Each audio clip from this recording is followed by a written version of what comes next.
We are your home theater and AV questions answered.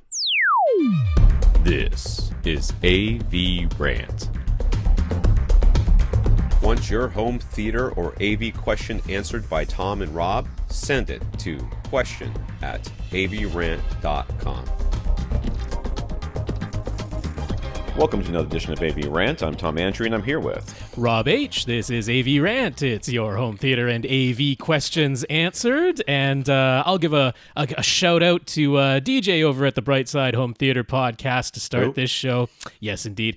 He did a crazy thing this past weekend. He podcasted for 25 hours straight. Yeah, I was supposed to show up for that. You were supposed to show up for that. He mentioned that he got in contact with you at one point, and you were supposed to get back to him, but he never heard back from you. So I guess that answers the question of whether Tom appeared on it. He is lying a little bit. Okay. I did get back to him. I told him, okay.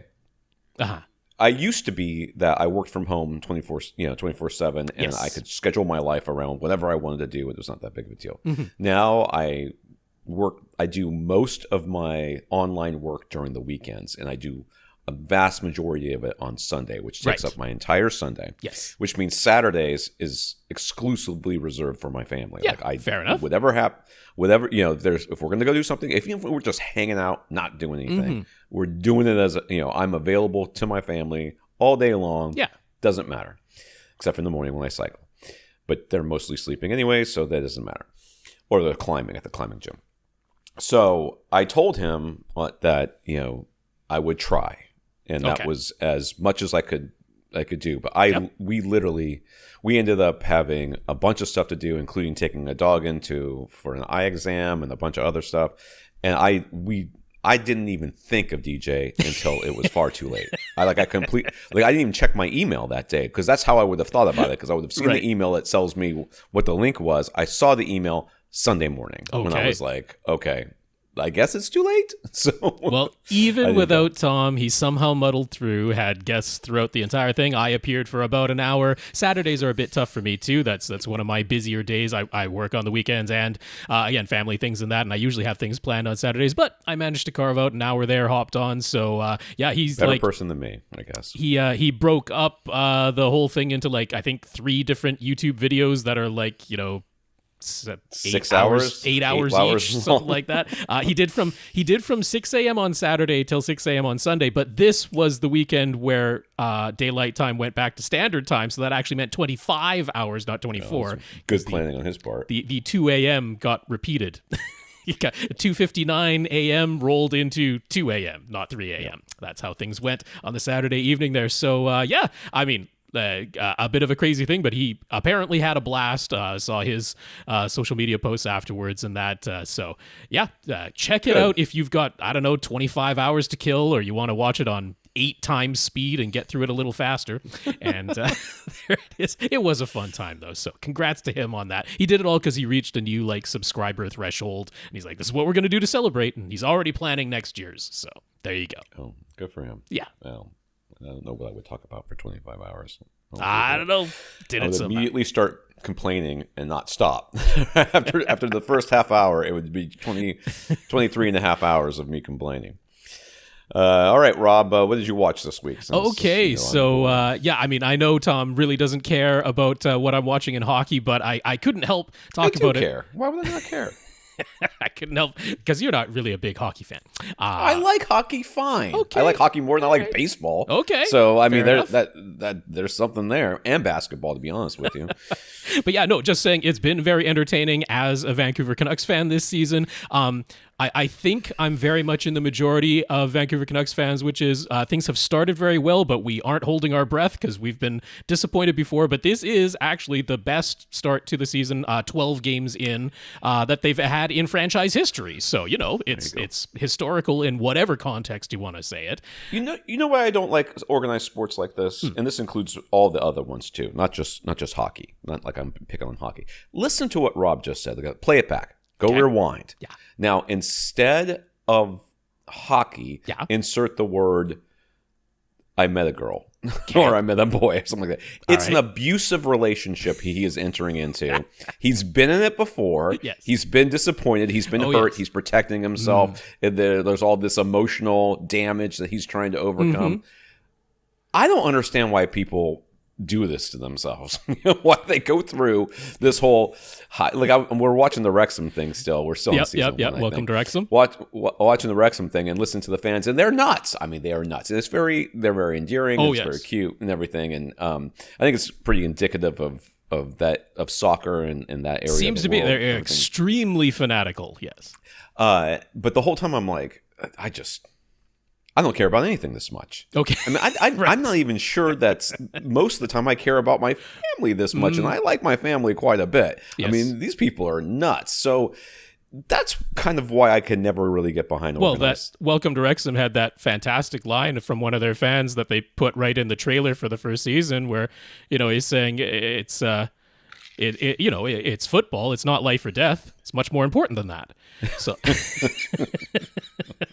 that's about it. It's about right. But yes, the Canucks aside, whom of course I cheer for because that's my home team, there are some just very, entertaining as since these are opponent teams that I don't cheer for, entertaining stories going on this season in the NHL. A little bit unprecedented because the San Jose Sharks are now, I think, officially the worst team in NHL history through the first 12 games ever. They have not won a single game.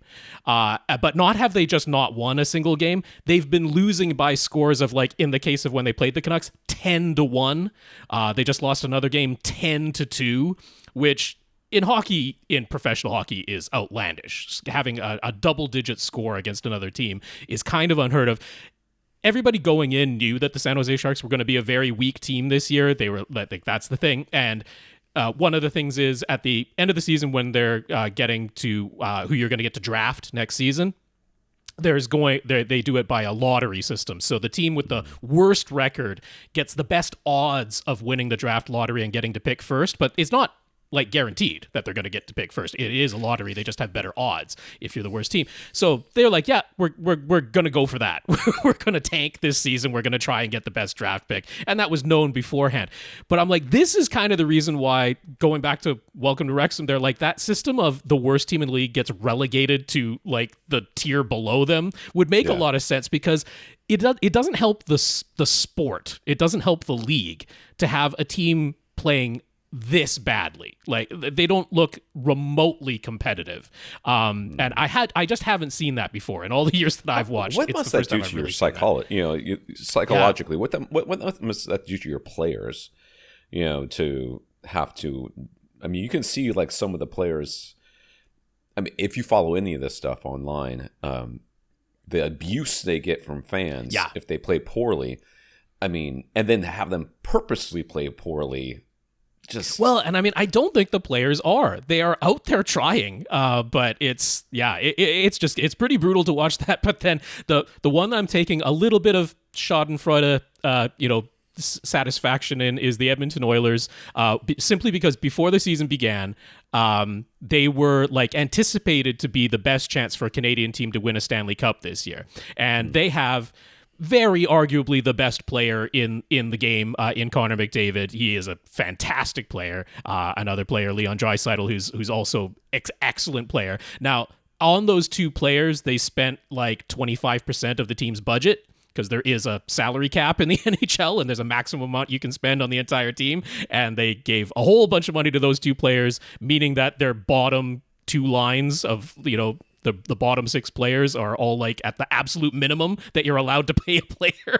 And it's like, turns out when you have an incredibly imbalanced lineup in your team, that even when you have two excellent players, it doesn't quite match up against an entire good team playing against you. So they have one of the worst records going on. So it's a weird season, but it's an entertaining season because of the extremes that we're seeing. But I'm not sure that it's good for the sport overall. So hopefully it evens out a bit there. All right, enough hockey talk, because obviously a lot of people aren't fans of that. I didn't watch any movies this week. I intended to, but just didn't find the time this week. So I'll simply say I finished up the 4th season of Star Trek Lower Decks. Really did enjoy that. It's kind of funny because Star Trek Lower Decks is very much trying to be the very optimistic view of the future. That in the future, the human race has gotten past scarcity. We've gotten past any sort of consumerism or capitalism, and that Earth is a little bit, utopia-like, and we're venturing out into the galaxy, and it's very much the optimistic view of the future. And it's funny to me because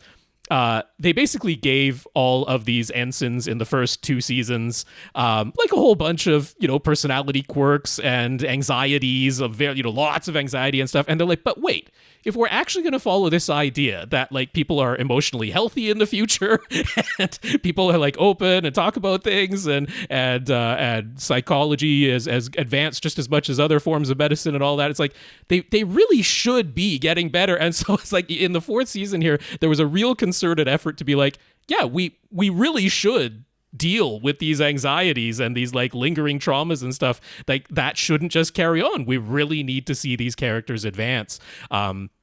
And so even though it's called Lower Decks and it's kind of hard to keep these characters static season after season, they're like, well, I guess we're just not. We're actually going to advance everybody this season and have them all mentally develop and progress in their ranks and do all the things that it seemed like they were sort of dragging their feet and trying to avoid doing through the first 3 seasons. So I quite enjoyed that. I think it was a fun exercise for the writers, and the way that they tied it all back into the original Lower Decks episodes that came out in the live action versions of Star Trek. Didn't see it coming, and I thought it was really clever, and so I really quite enjoyed the whole season. So last thing I'll just mention is keeping up with Loki season 2, seen through episode 5, and I believe there's only 6 episodes in the second season, just like there was in the first. Been enjoying it. Been enjoying the season a lot, but I don't know the whole timing of when all of this was written versus everything that was going on with Jonathan Majors and Kang, and like in real life, the legal issues that are now at play with Jonathan Majors, and whether they're going to be able to keep him as the actor for Kang, whether they'd recast Kang or whether they would try and change things up. I don't know how all of the timing worked out for that in the writing of season 2, but at the end of episode 5 here, there is an out. There is an out from Jonathan Majors if they need there, if that's what they need there to be. Yeah. By the time people hear this, they will already know. Yes, that's right. And I mean, I'm predicting the way I think episode 6 will go if all of this was written and made before the Jonathan Majors problems popped up their heads. But I'm just like, if they had time to make any changes, there's definitely an out that they left themselves at the end of episode 5. Since the internet has no frickin' chill, let me tell you, I will also know, which will piss me off. But right. I try very hard to avoid spoilers, and it's really not that hard as long as you don't put the spoiler in the headline. Mm-hmm. Like, all you have to do is tease that there's a spoiler, or you won't believe what happened in the season, or season. Well, I mean, 6, I'm sure you'll put that. Episode 6. There'll be that. But there will almost certainly spoil it. Just like okay, everybody knows I'm a climber. I rock climb. I love it. I watch rock climbing way more religiously than anything else as far as sports go. And the IFSC, which is the International Federation of Sports Climbing, has absolutely no chill. Like 5 seconds after the thing is done, they're posting who won. I'm like, Can you guys just congratulations to to the winners? We're proud of you. Mm-hmm. And then in the body, list it. Why do you have to put the names in the damn title every single time? I'm like, come on, I'm still watching it. I mean, it was in Japan, so it happened in like the middle of the freaking night. Yes. And it takes you a while to upload to YouTube anyways. Will you give me a second to catch up? That is very much like live. if you're on any social media whatsoever and you watch Survivor, which, like, look, it's not like I'm a fanatic about Survivor and I care that much, but I almost always watch it the day after or 2 days after, and it's like, if I glance at social media whatsoever, I'm like, oh, okay, well, now I know everything that happened in that episode, because people just cannot not say all the names. Right. It drives me absolutely bonkers. All right. So wait a second. Are you done? You're done. I'm done. Right, mine. You've been watching Welcome to Wrexham and then something else. Well, yes, we haven't finished the first season yet. My son is taking forever to get his homework done, so we're not able to watch very many episodes. My wife is stalled on Arrested Development, so I don't know what's going on with that. She's like, let's just find some sports to watch. So we're watching like pole vaulting or whatever. I mean, Sure. it's something that you can talk through and you're not missing Right. anything. But I saw a meme up on Facebook or something that showed Chopper, who's the droid from Rebels, yes. Rebels, right? Sort of like a little bit similar to R2-D2 style, if Yes. you've never seen any of it, that type of droid. that kind of droid. And it's a picture of Chopper, Rogue One, and Chopper, Ahsoka. And I was like, Chopper's in Rogue One? So I had been wanting to rewatch Rogue One anyways, and I've already seen it. So, I didn't care that I was going to have the good sound and the good picture and everything else. I will tell you, watching it on a small, like a laptop screen from a distance, some of those special effects don't hold up very well in that environment. It's not the worst thing in the world that you're having that experience, because for a lot of people, that's how they watch movies and TV shows, is just on their laptop screen or on their tablet screen. I have a better sound experience than they do, because I am Probably. sitting in the home theater with room treatments up on part of the walls at least. So, and it's a Bluetooth speaker with a slight lag. But what are you gonna do? But yeah, there's a couple of scenes where it's like, these are obviously miniatures. Like I mean, sure, they look very miniatures. And I just, there's like this whole culture of Star Wars fans that I hate, and they they just absolutely they scream and clamor for things that they want, and when they get them, they complain, and if they don't get them, they complain. Basically, all they do is complain. Yes. But one of the things that I keep hearing is how Rogue One, is one of the good movies, and it's not bad, but there are so many moments in that movie that just like that the Darth Vader "don't choke on your aspirations" line. That is a almost flip the table moment for me in that movie.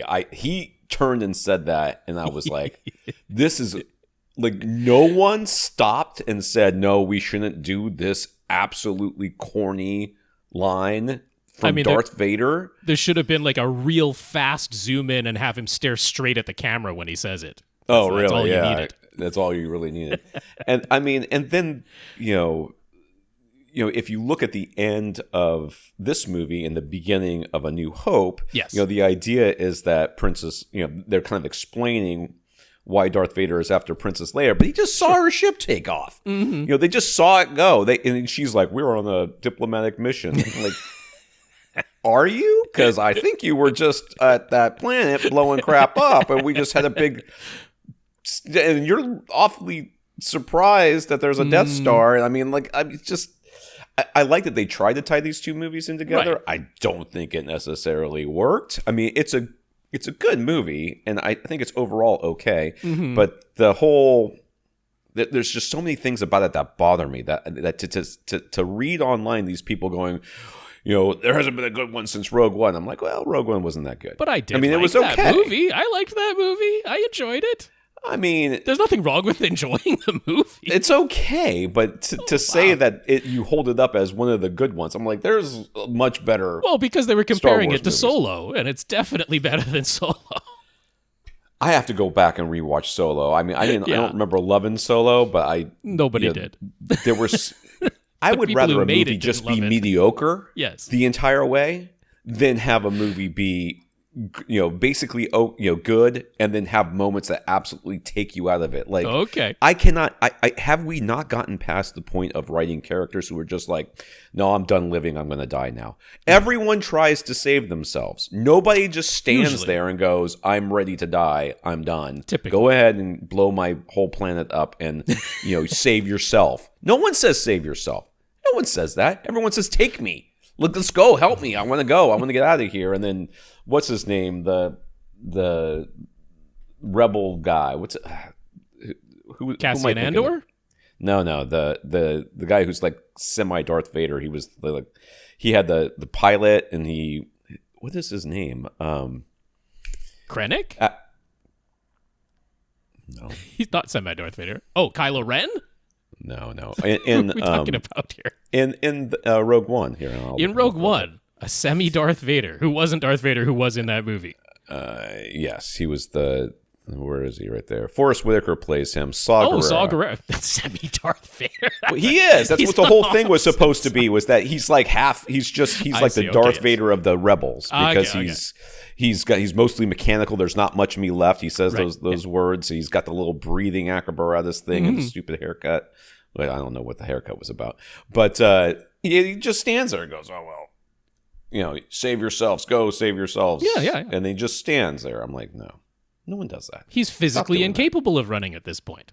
That's what it was. He's got a whole bunch of people that take his orders that he could just say, "Pick me up and take me to the nearest ship. Okay, but Let's get out of here." Aside, you started this off with there's supposed to be Chopper in this movie. Is Chopper in that movie? No, I can't. I never saw him. I never I saw him the entire stupid movie. I thought it was R4 who was in Rogue One, not Chopper. Those droids look similar, so maybe people got mixed up. I don't know.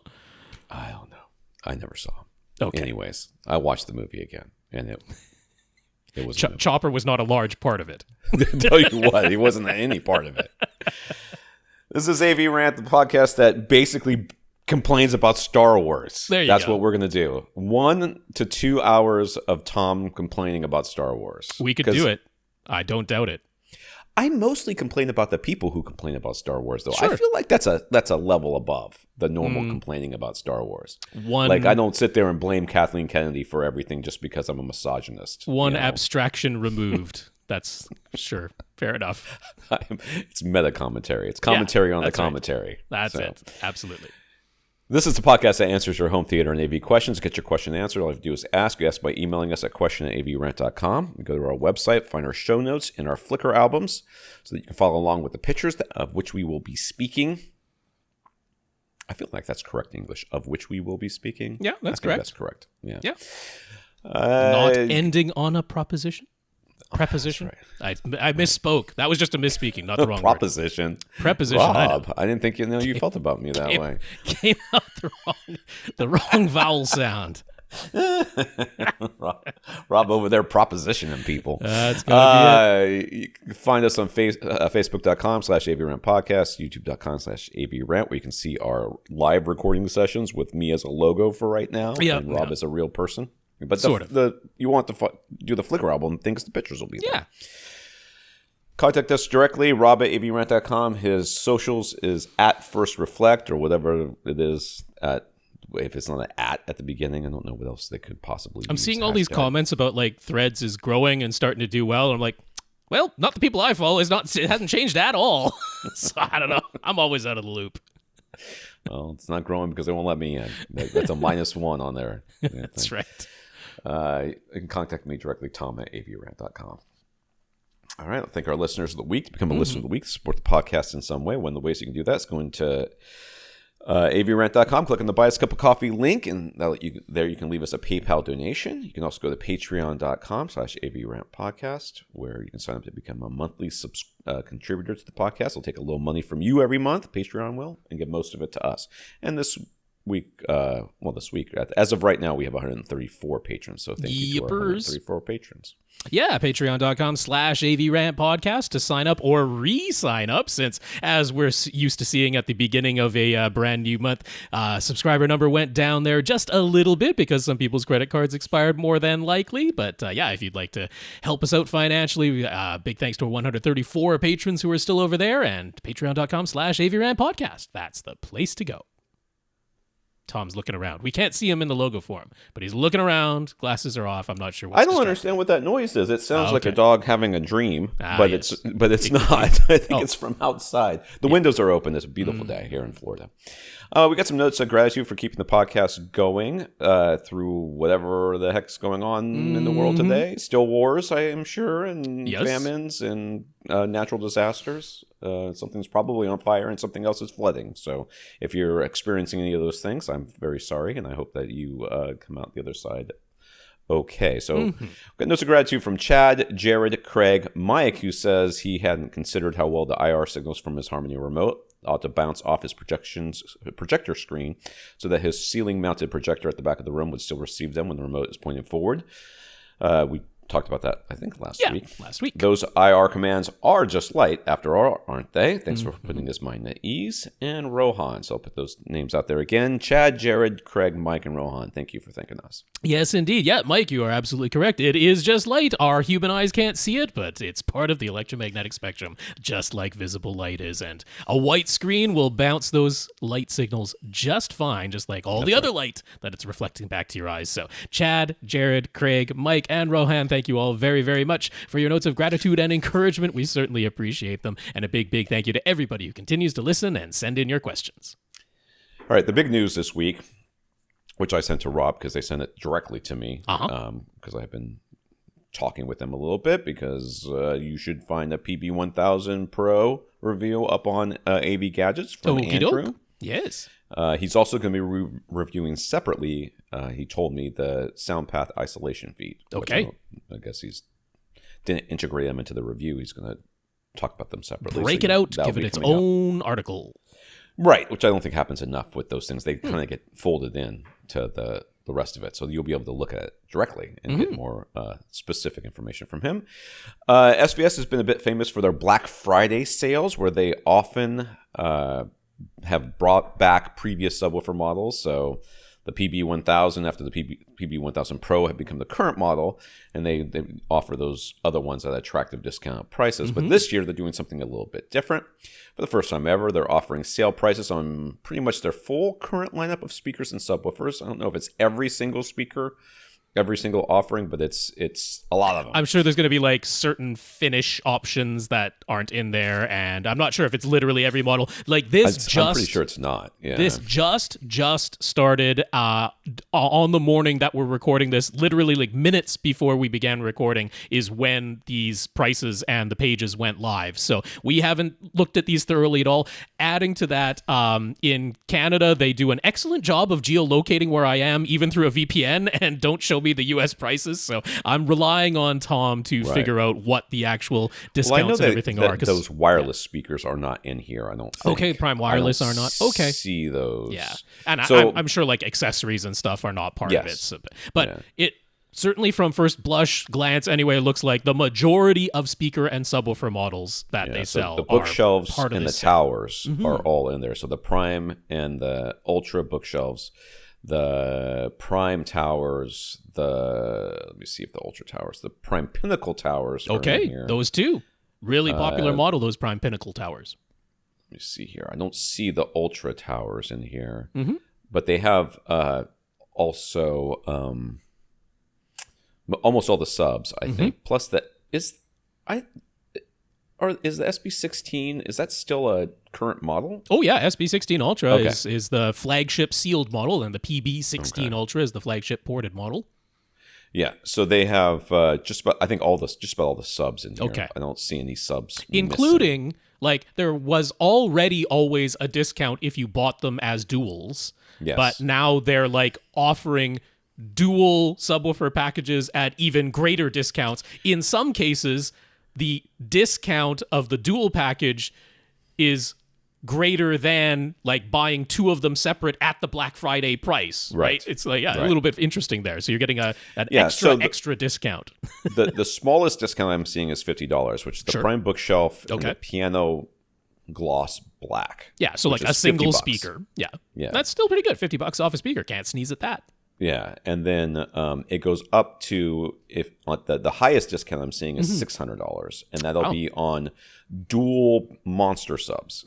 So not the literally biggest that they have, because it's on the dual PB4000s and the dual SB16 Ultras are also, and the SB16 Ultra, and then it's another one. Let me see. So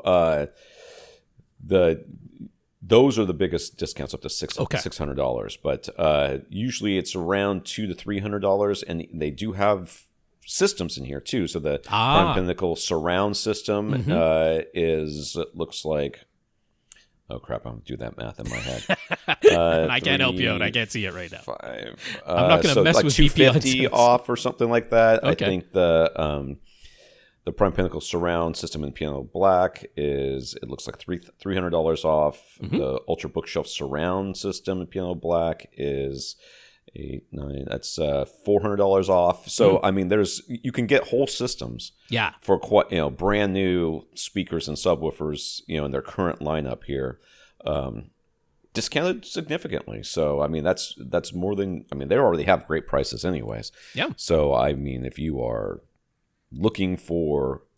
thinking about SVS, now is the time. Now is the time. Yeah, I know it's not going to get better than this. Great time to pounce. And I mean, this is still coming with their full warranty. It's not like they're reducing that in any way. Still the full service. Still, as far as I'm aware, all of the same refund or upgrading privileges. So I mean, this really is just a sale, right? The prices are lower for the Black Friday season, and that's what's going on. So yeah, they haven't done that before on their current model lineup. They when they've offered discounts before, it was either through B stock clearance sales or by bringing back quote unquote previous models that have been discontinued.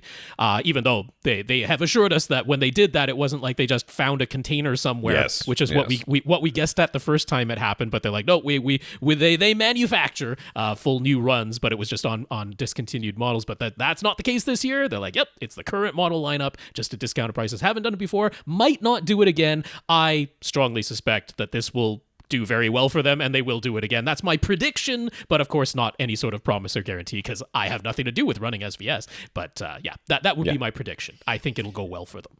Yes. Where was I? Okay. All right. Also in the news, we haven't really been mentioning all the recently announced price hikes from pretty much every streaming video service, because is that really even news at this point? My wife is upset. Right. But, I'm like... It's just... It's not a shock. We knew this was coming. It's probably time for a bit of a roundup of some of the latest changes coming to several popular streaming services. So here it goes. So we mentioned earlier, but the bears repeating, the price of Amazon Prime is staying the same, but Amazon Prime Video is going to start interrupting your shows and movies with ads. To avoid them, you have to pay the extra $3 a month to get the new ad-free tier in 2024. Netflix kept the prices for their with ads and standard plans the same, but the premium tier went up $3 a month to $23. And if you were grandfathered into the basic tier, which is no longer available to new subscribers, your price has gone up from $10 to $12. Yeah. Peacock, Max, Hulu have all started displaying pause ads that show up and take over your screen whenever you pause a show or a movie. They're usually a still image with a QR code that doesn't quite take up the entire screen, but can video ads and more streaming services adopt these pause ads be far behind? I don't care about pause ads.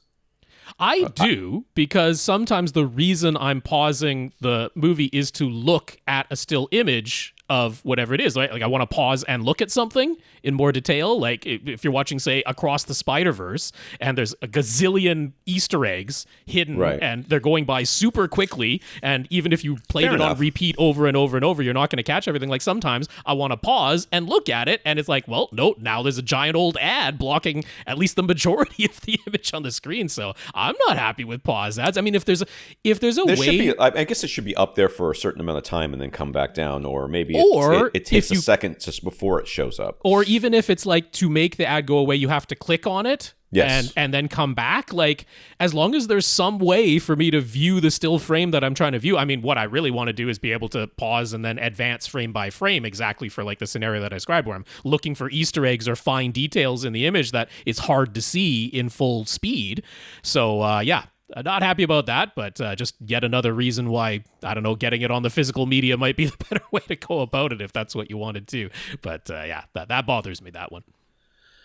YouTube has started cracking down pretty hard on ad blockers. A big old warning pops up on your screen. If YouTube detects an ad blocker, you can click away from the warning and start the video, but some users are having their viewing fully blocked, typically after clicking away from the warning 3 times.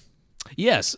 So, I mean, I do have an ad blocker on my web browser on my computer. I mean, I view YouTube on my phone and on my, streaming sources quite frequently, and there are, the ads are going to be there. But yeah, I do watch on my computer. I do use an ad blocker because it's just, the internet without an ad blocker is... You can't navigate it. I mean, you have to have an ad blocker just to get around anywhere. It's kind of ridiculous. So, I will just say, I mean, I don't want to get us in any sort of trouble, and I'm not advocating this because, I mean, look, fair enough. Okay, you're viewing the content for free if you're not subscribed to premium, and ads are the way that they pay for everything, and that's the way that the content creators get paid and all that. So yeah, I get it. But that said, the ad load on several YouTube videos is just, really. I don't think it benefits the video. It really does get in the way of the viewing experience. So, I mean, I will just say there are friendly ways of watching YouTube in a very friendly fashion to your viewing habits, and that's all I'll say about that. No particular emphasis being said by me on any particular word there. You'll have to look into that yourself. So YouTube also increased the price of YouTube Premium, which removes ads, from $12 to $14 a month back in July in the US, and now they're rolling out price increases in several other countries, some of which have gone up by a full 100%. Yeah. So there you go. They're like, yeah, we're gonna make sure you can't block the ads with a traditional ad blocker that just removes them entirely, and then we're gonna charge you even more if you want to subscribe to our service that officially removes the ads. Good times. So back when HBO Max first launched, everybody got access to 4K HDR and Atmos if it was available for a given title. And when HBO Max became Max, they promised that price and feature would remain the same for 6 months. Well, time is up. Mm-hmm. Starting December 5th, there's now the with ads tier for $10 a month, the ad-free tier for $16 a month, which is now limited to 1080p SDR with 5.1 audio. And if you want to keep your 4K HDR and Atmos, you'll have to pony up $20 a month for the new Ultimate tier. Yes. So, I mean, everybody... I sort of predicted that they were all going to land on $20 a month because it's just a round number that seems to be about as high as most people are willing to go. Psychologically, it's a barrier to break through. And if, in fairness, if we look back at before there were streaming services, there was like HBO, right? Like you could subscribe to HBO as part of your cable package, and HBO back then, never had ads, and you got access to movies earlier than you could through any other service on your television, and then they started having their HBO originals that got really, really popular. But I mean, back then, that's years ago at this point, it was, wasn't it $17 a month? Wasn't that the going price for HBO? I seem to recall that as being the common price, and that pretty quickly got up to $20 per month. So I'm like, okay, honestly, if you're looking at like what amount of content is there, and if you're getting the ad-free version, then a lot of these streaming services, the larger ones, it's like, yeah, there's as much or more content than HBO ever had. It's fully on demand, which back in the cable days, of course, it wasn't. You were tuning in at a set time, and then an ad-free experience. So I'm like, okay, like, in that sense, I can wrap my head around $20 a month. It's not really that outlandish. It's a fairly comparable experience, and in some ways a better experience than what it was like to subscribe to a premium ad-free channel on cable like HBO back in the day. But, Netflix already busted right through that. They're at $23 a month now. Everything's just going up and up. And if you're subscribing to all of them, like, yeah, that's getting every bit as expensive or more expensive than your cable package used to be. So, we'll see. We'll see how many of them also bust through that $20 per month barrier. And finally, Disney is paying $8.6 billion to Comcast, NBC, Universal to acquire the remaining 33% of Hulu, making Disney the sole owner. Plans appear to be in place to merge Disney Plus with Hulu, which is great for me. Okay.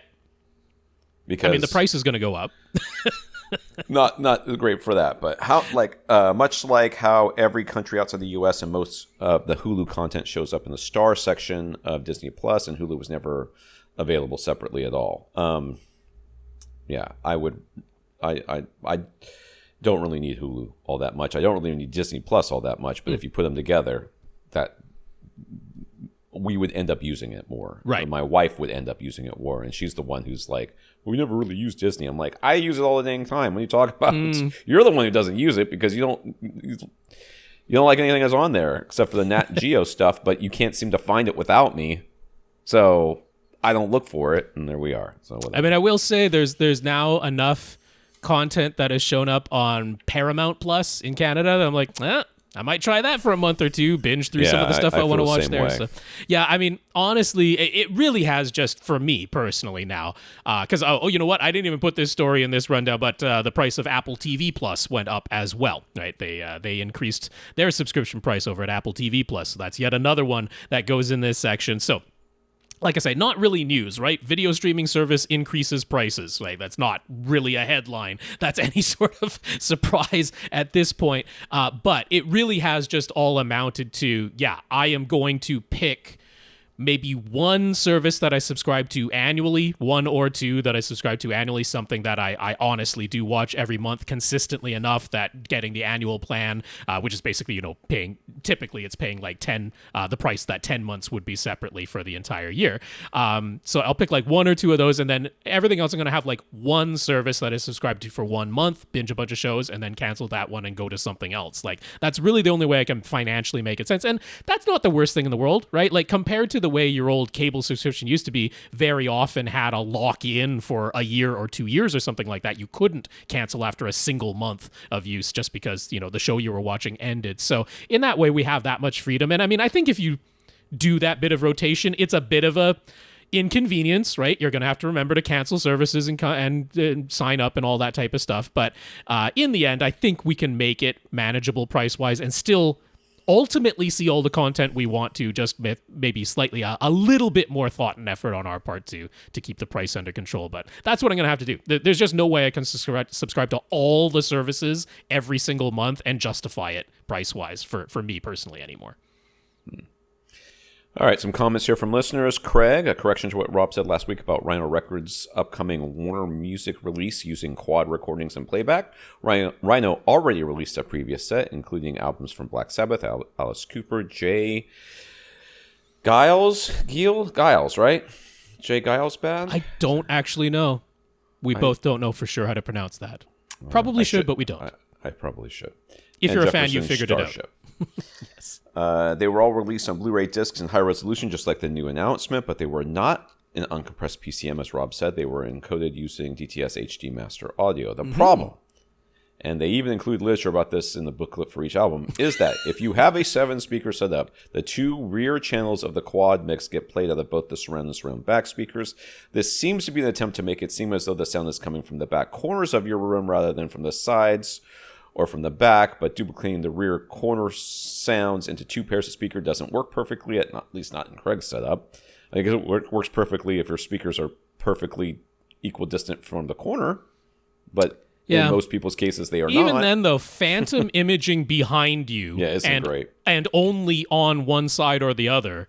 Phantom imaging, the reason stereo phantom imaging works with traditional front, left, and right speakers is because we're imaging something that is centered in front of you and it's equidistant from your 2 ears on, one speaker is to your left ear, the other speaker is to your right ear, and we've got same distances going, and that works to phantom image a center. But you put both speakers to your right, one of them is directly to your right and one of them is behind you and to your right, but both speakers are on your right-hand side, and then you try to phantom image a sound in between those two. Our ear-brain mechanism just isn't set up to do that. So I think even if your speakers are ideally positioned, you're still going to struggle with actually phantom imaging that really accurately. Yeah. So since he followed the angle recommendations for a surround back speaker placement, his surround backs are fairly close to his 2 rear corners anyway, certainly closer than the side surrounds. But if you reconfigure his pre-pro to use 5.1 instead of 7.1, all of those rear corner sounds come from the sides, not the backs, and you have to physically rewire to make it sound right. Thankfully, he's now upgraded to a Marantz AV10, so he can save a second speaker preset, and the AV10 allows full remapping of which output goes to which speaker, but it's kind of ridiculous to go through all that trouble for a handful of quad albums. I would say so. Tom is right. And I guess he's referring to me. Yes. It's so rarely is that sentence ever uttered in my presence that I'm having a hard time parsing it. But taken aback. I think he's referring to me, but it doesn't sound right to me. The whole thing is stupid, and if you play it back in pure or direct mode, your center and subwoofer channels are technically active, but those channels simply have no sound mixed into them. You're meant to use 4 identical full-range speakers with 1 in each corner, just as we mentioned, but if you use straight DTS-HD master audio decoding, you get this duplication of the rear channel sounds into both the surround and surround back speakers, or else you have to create an entirely separate, dedicated configuration and setup just for quad. Not great. this was not designed for you, sir, so you're not allowed to use it. Yeah, I think that is for the fans of this, that is a feature, not a bug. Yes, this is a complete feature. Yes. Yeah. Anything... can we just go back to what I continue to say about home theater and many other things? We love to exclude people, and this is an exclusionary feature that helps separate the people who really care about good sound and then people who are like not insane. Yeah, okay, Tom, this is for real fans. Right. Real fans. It's not for you fly-by-night casual fans of Quad. DTS-HD master audio. Why would you even have that many speakers in your system? That's right. You must be punished. You must be punished for not having 4 identical full-range speakers in the corners of your room. A setup sit that smack dab in the middle of the space. Like, look, even stereo audio, just stereo music, and you would have to assume that even the most ardent fans of Quad albums still listen to stereo albums from time to time, because there just aren't that many Quad albums, full stop. But I mean, in regular stereo audio setup, your front, left, and right speakers do not go in the corners of your room. It was only Quad that put them in the corners. There's some barking doggies going on. We can hear them on the microphone. But yeah, that is just an absolute ridiculous setup. But as I say, I do think that would be considered a feature, not a bug. Honestly, it doesn't make a lick of sense to me that this wasn't in uncompressed PCM, because I don't know why. Why would they? Why? I mean, look, DTS-HD Master Audio is lossless. It's capable of encoding the 24-bit 192 kilohertz signal that they're using. All of that is fine. Maybe it was like an outright storage space issue. I suppose that's possible. But I mean, there's no video. This is going on a Blu-ray disc with no video. I mean, I can't picture that doing it uncompressed would actually exceed the storage space limitations of the Blu-ray disc. So I don't really know why this wouldn't have just been encoded in uncompressed PCM and played back through your multi-channel listening mode, but there it is. Happy for the correction. Thank you very much. And yeah, you'll just have to get fully on board there, Craig. You must become a real fan of Quad to understand the choices that were made. So let's move on, since Tom is still away dealing with doggos. Will has a comment for us as well. A couple of episodes ago, our listener Kiran wanted to know if there's a way to see the audio bitrate that's being used by YouTube when he was using the built-in app on his TV, the built-in YouTube app on his smart TV. So we mentioned how bringing up the Stats for Nerds is a way to see some information, but it doesn't show the exact audio bitrate that's coming in at any given time. It shows the audio codec that is being used, and then we provided a table that was posted online that at least gives you a way to estimate like a ballpark figure. If they're using this codec, then this is the maximum bit rate that codec can go up to, so at least gives you some vague idea of the type of audio bitrate that you might be getting, but nothing that was like, this is the stream coming in real time and we're analyzing it. So Will didn't know of a way to see that exact audio bitrate in real time for built-in apps on a smart TV, but he did know that if you're using an Apple TV 4K as your external streaming device, one of our AVRant listeners, Jeremy, who has now gone on to make his own quite successful YouTube channel called Techthusiasm, he has previously shown and talked about and utilized this method of connecting your Apple TV to a Mac computer. Now, your Mac computer would have to have a program called Xcode installed onto it, but as long as that Mac computer with Xcode and your Apple TV are on the same network, you can unlock some developer options. And once you've unlocked those developer options, you can bring up a HUD that shows a whole bunch of information, including the audio bitrate that's going on. So the method that's described is on the Apple TV device itself. You go to the settings, sort of looks like an app. Everything just looks like an app on the Apple TV. You go into the settings and go to the remotes and devices section there. You click into that and then just leave the Apple TV there. You just leave it powered on in that remotes and devices section. You go over to your Mac computer and open up up that Xcode program, and you go into the devices and simulators, and now you can pair it with the Apple TV. So that's just the pairing method as long as they're both on the same network. The Mac will spit out a verification code that you have to enter into the Apple TV. But once you've done that, now you have these developer options that have opened up in your Apple TV. That's kind of similar to on any Android TV device. There's a way to open up the developer options on that doesn't involve connecting to a PC or anything like that to do that. You can just do it on the device itself. But on the Apple TV 4K, you get these developer options. So in there, there is this playback HUD that you can toggle on and off. And once you've done that, whatever you're watching, there'll be this pile of information over on the left-hand side of the screen, top left corner of the screen that comes up. But that includes the real-time audio bitrate that's going on there. So that's a way that you could see exactly what YouTube is feeding you. But it wouldn't work on a smart TV. This is specifically through an Apple TV 4K device. But a thank you to Jeremy and a thank you to Will for reminding us of that. And that's great.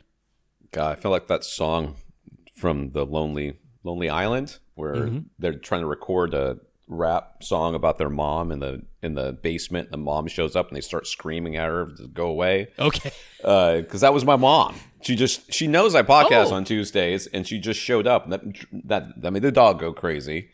And she's trying to talk to me. I'm like, I'm podcasting right now, and she's like, okay, so let me just. I'm like, go away.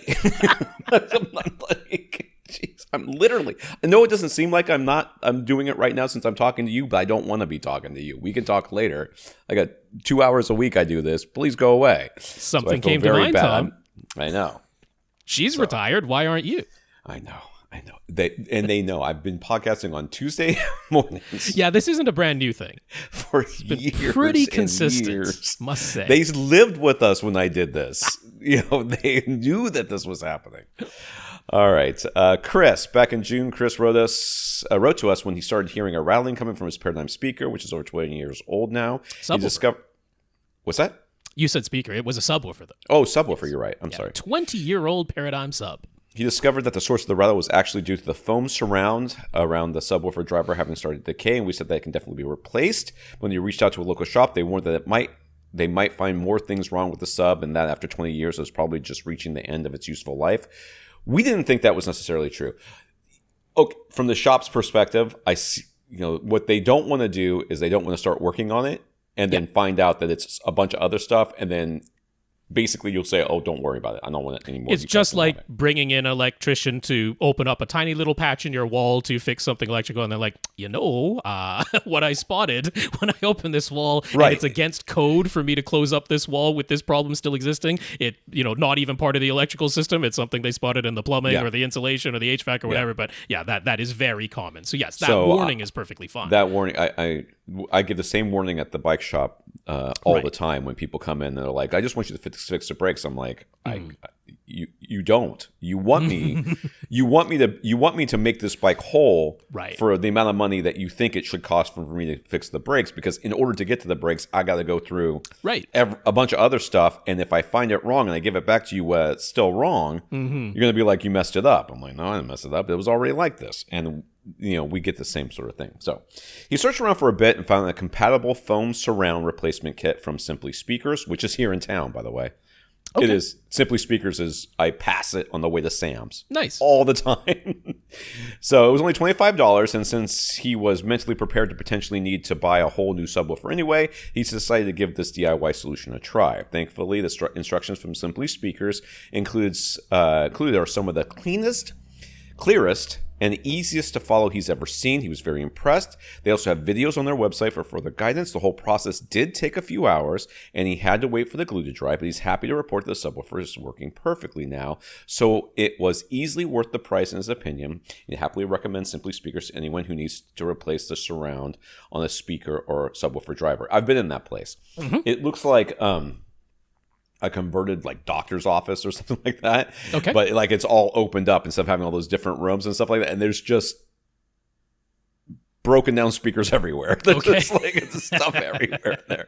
But it's all well organized, and it's very clean. The guys who I talked to were very nice, and I got I think I mentioned them on this podcast before. That does ring a bell. Yeah. It is and this is a perfect example, right? Okay. It's a perfect example of exactly what I was just referring to before. You spent hours working on it, right? Now if you're talking about the amount of time that it takes them to do it, they can do it in less time, almost certainly, because it still takes time. And now and then you don't know, like as you went through this process, it sounds the same to you, so you're happy with it. And if they had done it and they had noticed something else wrong, they would have been obligated to fix it, even though you may not have noticed the difference, at least not between you doing it yourself. One of the things that we say at the bike shop is like, listen, if you're at home and you make yourself an omelet and you burn it, you eat the omelet. Because you're like, I'm not going to waste it, and I burnt it. It's not that big of a deal. If you go to a restaurant and they give you a burnt omelet, you send it back because they're held to a higher standard than you are. It's the same thing with shop. So I do not blame that shop that you talked to before. I think you did the exact right thing. You're like, hey, I'm going to give this a shot. Yeah. Worst case scenario, I'm throwing it out, which was what I'm planning on doing with it anyways. Yeah. A lot of people come on this podcast and ask about, fixing their OLEDs or whatever. And I'm like, if you have to ask the question, you can't do it. But there are people out there, and I see them all the time, who find out, okay, this is a common problem. This is the common solution. People do it themselves. I've never done this, but I'm already got a broken TV. What's the worst that can happen? Yeah.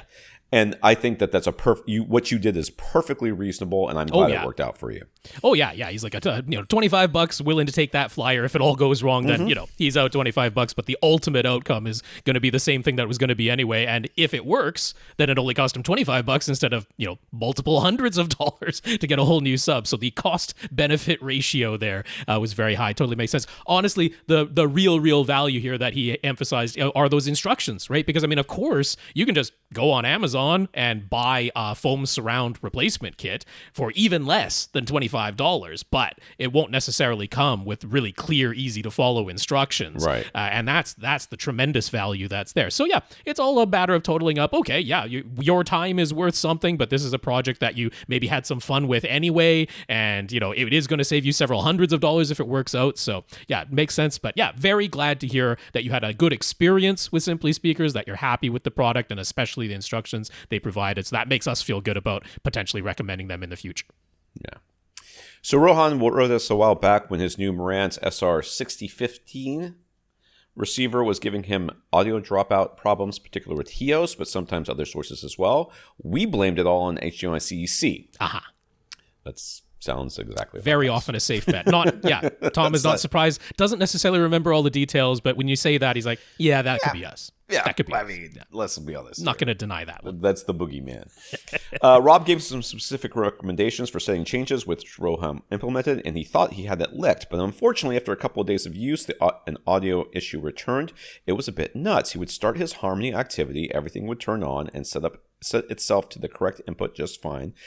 Then all the audio would disappear except for the subwoofer output. It was way quieter than it should be, and the speakers were completely silent. But if he turned up the volume, there was bass coming from his subwoofers.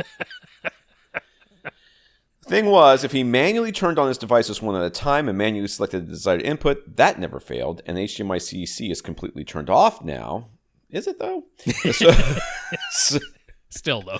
Are you sure? Because it comes sometimes, just gets turned back on from time to time. So he figured something must have been going on haywire with his Harmony activities specifically. He decided to just use his Harmony 650 as a dumb universal remote instead of using activities. He just used devices to turn on one thing at a time and select the correct input, and that worked perfectly. After extensive painstaking troubleshooting, he has now determined that somehow, it's the automated command from his Harmony remote to switch the AV receiver to the desired input that screws everything up. He can use a Harmony activity to control everything else, no problem, but if the activity sends a command to make his Marantz switch inputs, the audio disappears except for the subwoofer output, which is super quiet. Simple enough, he's removed the command to switch inputs on the Marantz from all his Harmony activities, and he just does that manually now. Isn't as slick, but it works. Crazy, huh? Crazy. I'm a little bit stumped because I'm not exactly sure what the heck is going on there. You know what I would have done? I guess I would have put in a delay and had to do the input switching last. Right. Just to see if maybe there is some sort of confounding, it's sending two things at once, and that's what's making this happen. Well, I mean, there's got to be some kind of handshaking issue that's going wrong. Which, yeah, so I mean, it could even be a case of like you actually add more commands to every activity, where at the end of everything you have the Marantz switch to input of your choice, something that nothing is even plugged into, and then switch back to the desired input, like at the very end of everything, which is, because sometimes with the Harmony activities, there's like, there's certain parts of it where it isn't possible to insert a delay in between a couple of things, right? There's the three initial commands that it just like automatically sets up. Well, he already took the input switching out, so if he added it back in at the end. Yeah, like that's the way he said it, but I think it almost always makes you do it, but he might have just set it so that it always goes to the same one now, right? Yeah. Like it doesn't switch to the desired one, it just always goes to the same one. So it's possible you could get it back working semi-slickly by actually adding more commands at the end of everything, where it's like, you have the activity switch the Marantz to an unused input every single time, and then switch to the desired input at the very end of everything. That might be enough to get it working. But yeah, I don't totally know why this is going on, but I do still, it's got to be some kind of weird handshaking thing going on. And that's the reality is it might not be replicatable with the exact same devices. Right. If you took all those same devices and put it in bought new versions of them, put them in a different room, set everything up exactly the same with the same speakers, the same everything, and then did it probably wouldn't have this issue. So there's definitely something going on with one of your devices. Which one, I don't know. But I think, like Rob and I are both basically saying the same thing, which is I still think you can make this work.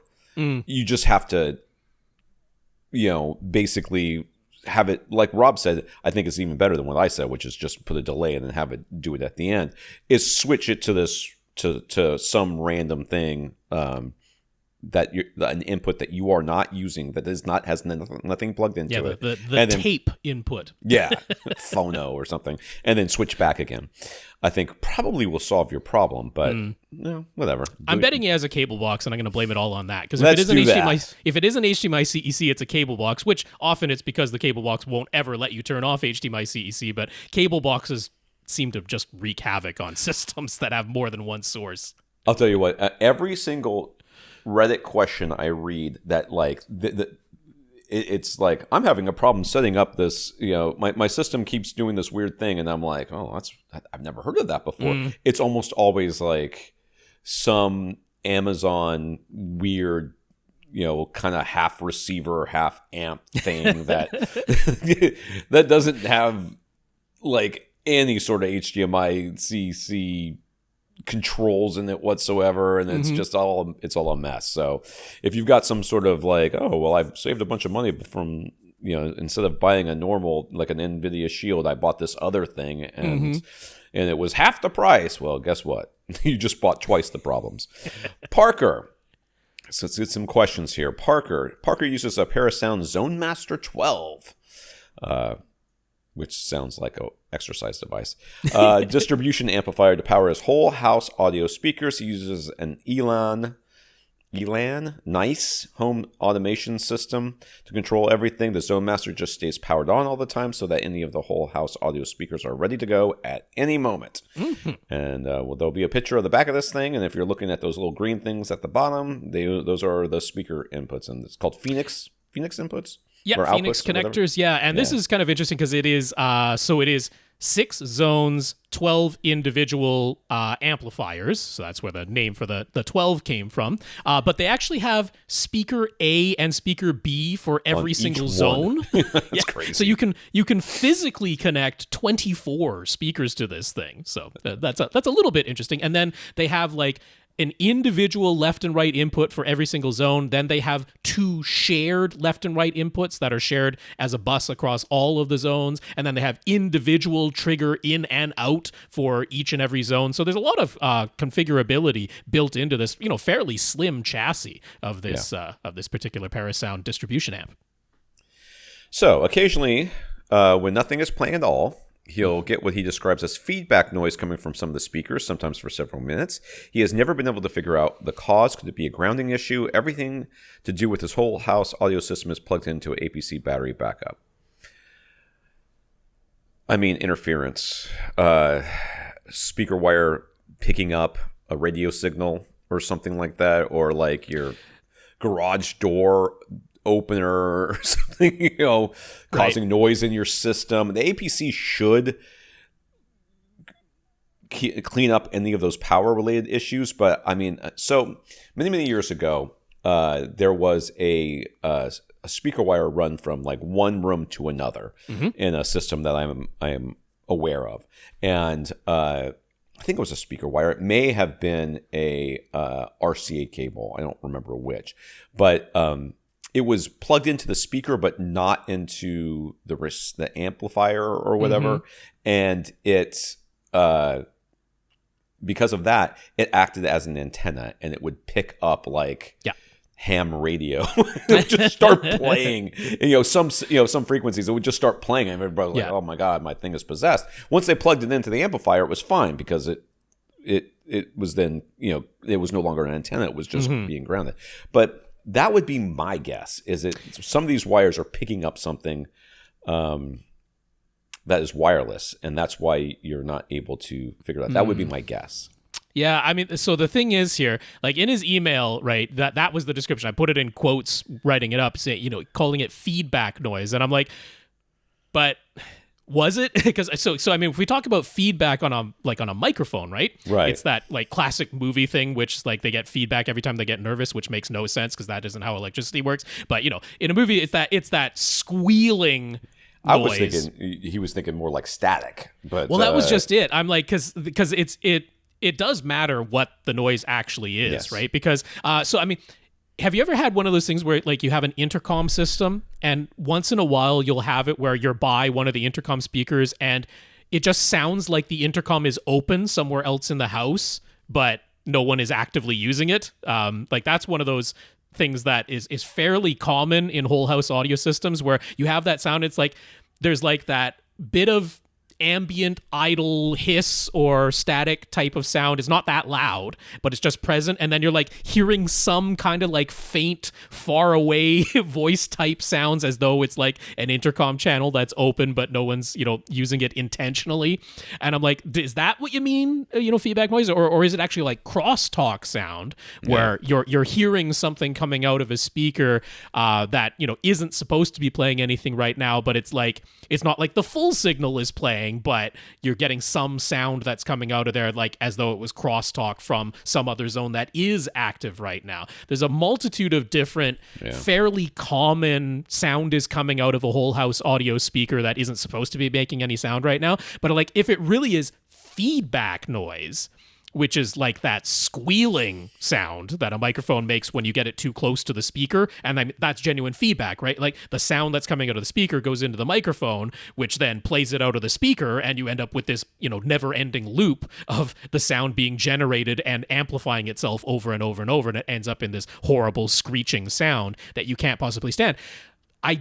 The reason I doubt that it's actually feedback noise is because if your system were doing that at random times, you would have unplugged it ages ago. Like that would be completely intolerable if it was, that microphone squealing actual feedback noise, because feedback noise will just amplify and amplify and amplify and amplify as it goes around and around. So I have my doubts that that's really what it is that you're talking about. So I think the more likely scenario, just from experience, is that it's that type of, this speaker is supposed to be silent, but I'm hearing a hiss or static and like crosstalk noise coming through that speaker, because that's pretty common in whole house audio setups. So this could be just like the speaker wire. Like we've talked about, did we talk about this last week?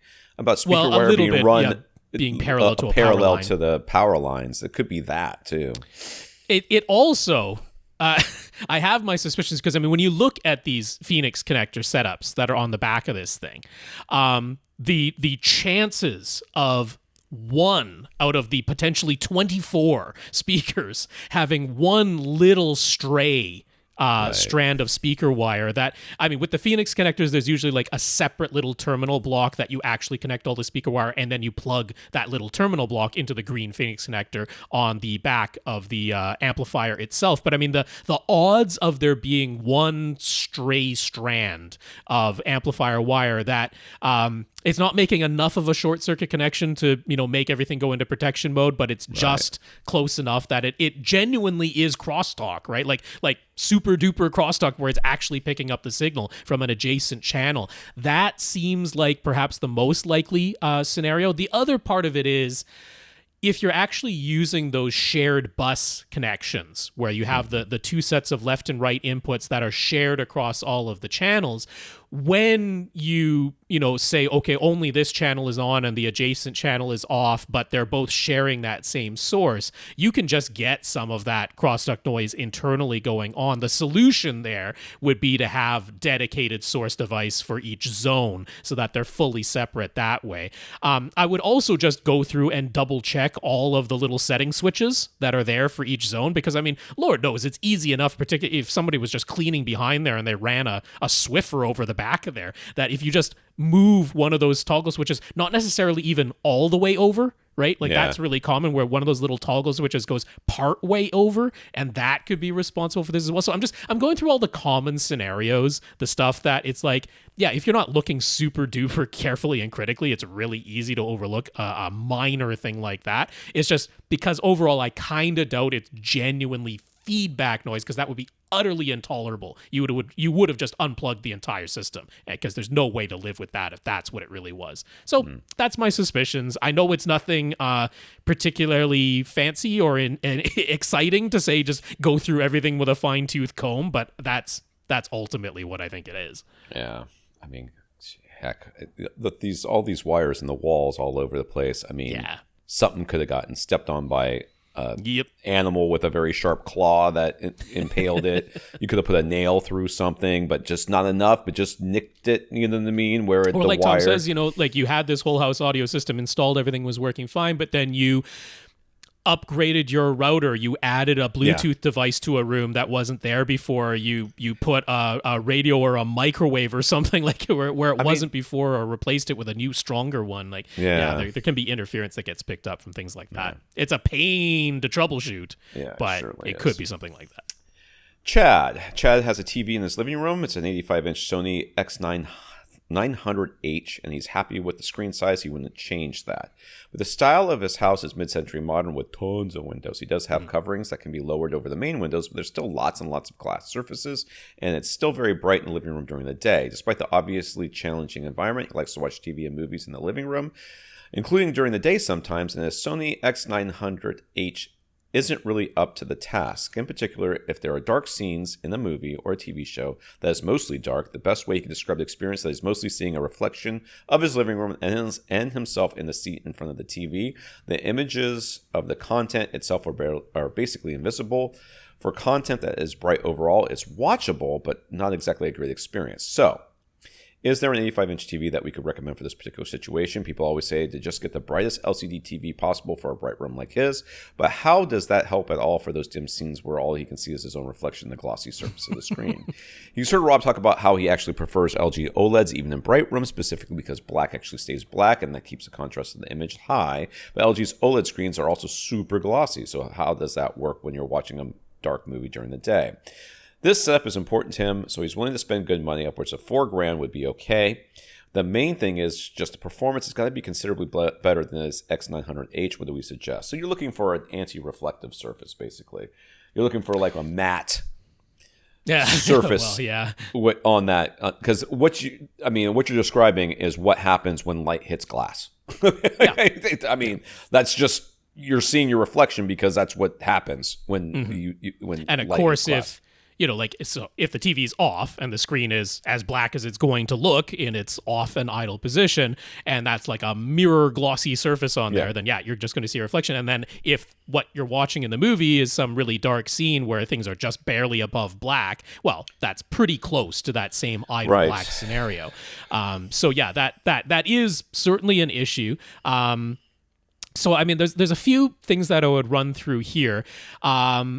I can start off, so I'm going to be borrowing a bunch of images from ratings, from Rtings, because they have a nice section in there where they take their sort of standardized setup of what reflections look like. And one of the things to pay attention to is what that sort of just ambient idle black looks like once you have, they use a really bright, large light to light up to give sort of like the worst case scenario. But they have an example of your X900H, so one with just like a smaller, bright light reflecting in the black screen, and then this very large light that they use to fully illuminate the room. And you can see like I can't even call that a dark gray. That's like a mid to even light gray that shows up on your X900H once that room is fully illuminated.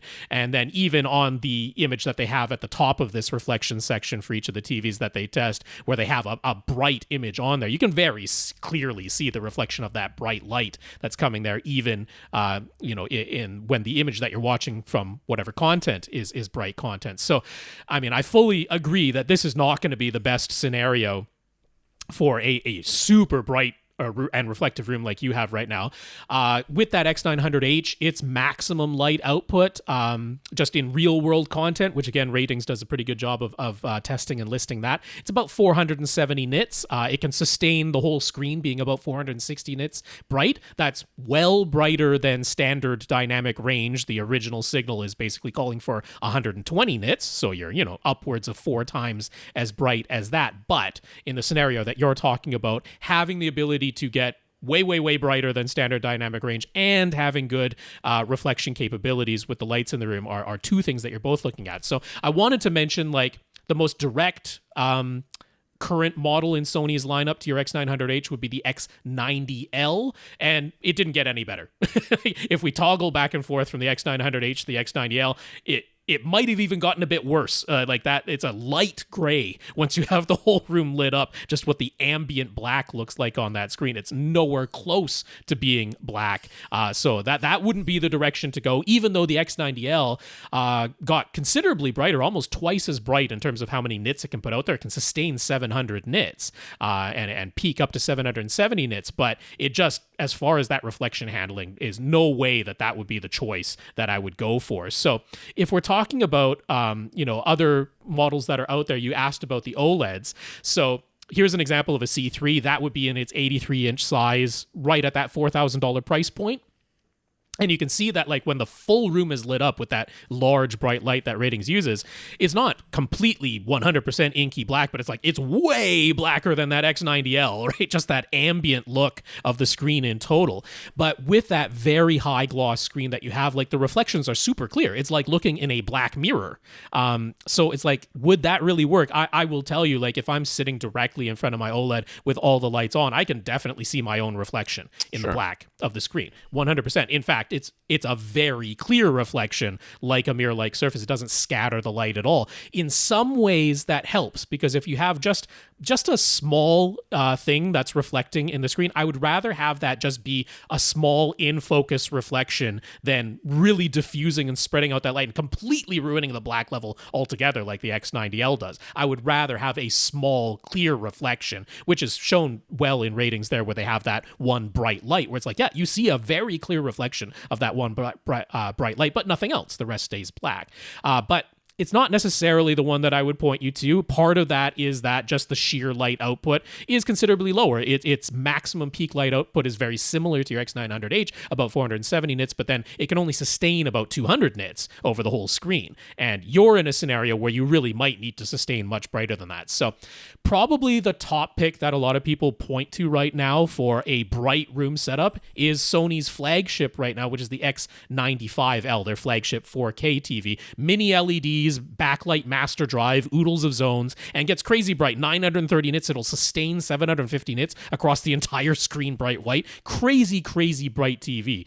No contention there. But Still very glossy, and they put on their wide angle diffusion thing so that it's not, you can sit a bit off axis and the colors don't change crazily like they usually do on LCD TVs. And now you start seeing that light like scatter across the screen, and the reflections look all wonky when the whole room is lit up. And I'm not totally sure that that's the best screen that I would go for. It is crazy bright. No disagreement from me there. But I'm not sure that's the one I would go for. So considerably less expensive than that X95L.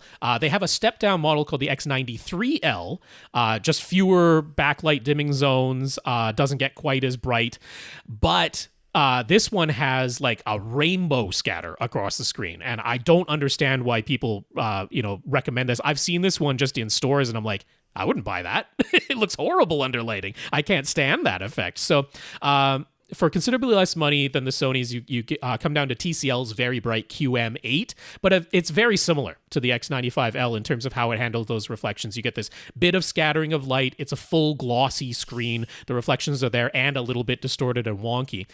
So my sort of top pick for a widely available unit is Hisense's flagship 4K. Well, I'll caveat that a little bit. They're U8K.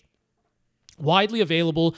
Very often you can find the 85-inch size for about $2,000. In fact, just recently it was on sale for $1,800, and the MSRP is $3,000. So no matter what, you can definitely get this within your budget.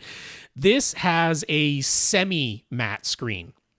It's not like you're not going to see any reflections at all, but it doesn't have the scattering of the light. It does a better job of retaining the black levels than any other LCD TV that's out there right now. They did a good job with that U8K. I favor it quite strongly. It isn't the brightest of the bright. It's sustaining about 700 nits, but other than that Sony X95L or TCL's QM8, it's right up there, and still, a good basically twice as bright as the TV that you're looking at right now. But it's got one of the better scenarios in terms of, a semi-matte screen, good retention of the black levels. It's going to be about as close as you can get for one of the, widely available. You can run out to a Best Buy right now and definitely get it for about half the budget that you're willing to spend. Now, what Tom mentioned about trying to find like a fully matte screen, there is sort of one potential option there, which would be to get Samsung's The Frame, which is like a matte screen finish on that. And they did that so that you can actually have it on at all times, showing still images of artwork, and it'll look a bit more like artwork because it's a fully matte screen on that. The problem is it's kind of a crappy TV. Like, it's edge lit, the backlight is not even at all, and I just... when nighttime comes and you're watching a movie in your living room at night, it's not a very good TV. So I'm like, do you do the huge trade-off there? Because it's not as though you're always watching the day with all the lights on. So for me, I would point you to that U8K from Hisense. The last thing I'll mention is Hisense has just brought out their actual flagship for the year, the UX. This is a crazy TV with 5,000 local dimming zones, mini LED backlights, genuinely gets up to 2,500 nits sustained. It's a bonkers TV. It also has a ton of glitches right now. Like the processing didn't get upgraded, and they're trying to do so much with the backlight that there's other glitches going on with the UX right now, and it isn't a great TV to use day in and day out. Will that all get sorted out with future firmware updates? Maybe. I hope so, honestly. But it's really hard to recommend that TV right now because the number of glitches that people are having is just like insurmountable. People just don't even want to use it. So I come back to the U8K. It's definitely affordable. I think it's good enough to give it a try and buy it from a place like Best Buy or Costco where you can easily return it if it isn't quite up to snuff. But that's my top pick for you, the Hisense U8K. And I'm just going to say that when you're in this sort of challenging environment, there is no solution that's going to be what you actually want, which is to not be in the challenging environment. Yeah. Okay, I hate to say it, but that's really the real solution in my mind. I'll be honest with you. The real solution is to invest in some sort of screen that you put behind, like a portable, curtain hanger that's behind you that you can put up behind you when you're watching, just so that you can keep the direct reflection of yourself off that TV, the direct light off that TV. That's the real solution. And you may not like it, or it may not be practical or whatever, but if you think that you're going to be able to buy a TV that's going to look good in dark and have good black levels in a bright room and not reflect other light, I mean, that's just physics, my man. It doesn't happen. It's not going to work. I mean, the last thing I could mention is the thought occurs, like, could an ultra short throw projector, actually work in this scenario? You won't get the reflection, that's for sure. You won't get the reflections, but with the description of the room that you have, everything glass, I'm betting the floor is a light color and probably reflective as well. Like, the chances that image with the sawtooth ultra short throw ambient light rejecting screen is not going to wash out to a crazy amount. So you're not going to see your own reflection in that ultra short throw screen. But if you're watching a dark scene, I would bet dollars to donuts in your room that you're not going to see any detail in that image. It's just going to be a solid gray where you can't see a darn thing. So I don't think that's necessarily the greatest solution either going here. This is a really challenging scenario. But what I would say, I feel confident that if you replace your current X900H with the Hisense U8K, it will be an improvement. I feel very confident that you will see it and think that is definitely better than what I had before. But if you're looking for perfect I guarantee it's not going to be perfect. Will it be just good enough to be satisfying to you? That's questionable to me. So buy it from a store that definitely has a good return policy. I can't promise it's going to be full of satisfying, but I'm confident saying it will be better there. Okay. Jerrod appreciated our advice last week about setting up his 4 subwoofers and potentially using a mini DSP to do so. We mentioned how we didn't recall the details of his room off the top of our heads. So this is going to be an enclosed rectangle. He's constructing the room to be a dedicated theater and fully acoustically treated, following the 30% rule. No one follows the 30% rule. The room will have the dimensions. He might be. He could be. It is. The room will have dimensions of 11 by 21 by 8, which is very... It's not quite... It's about the size of my room. Okay.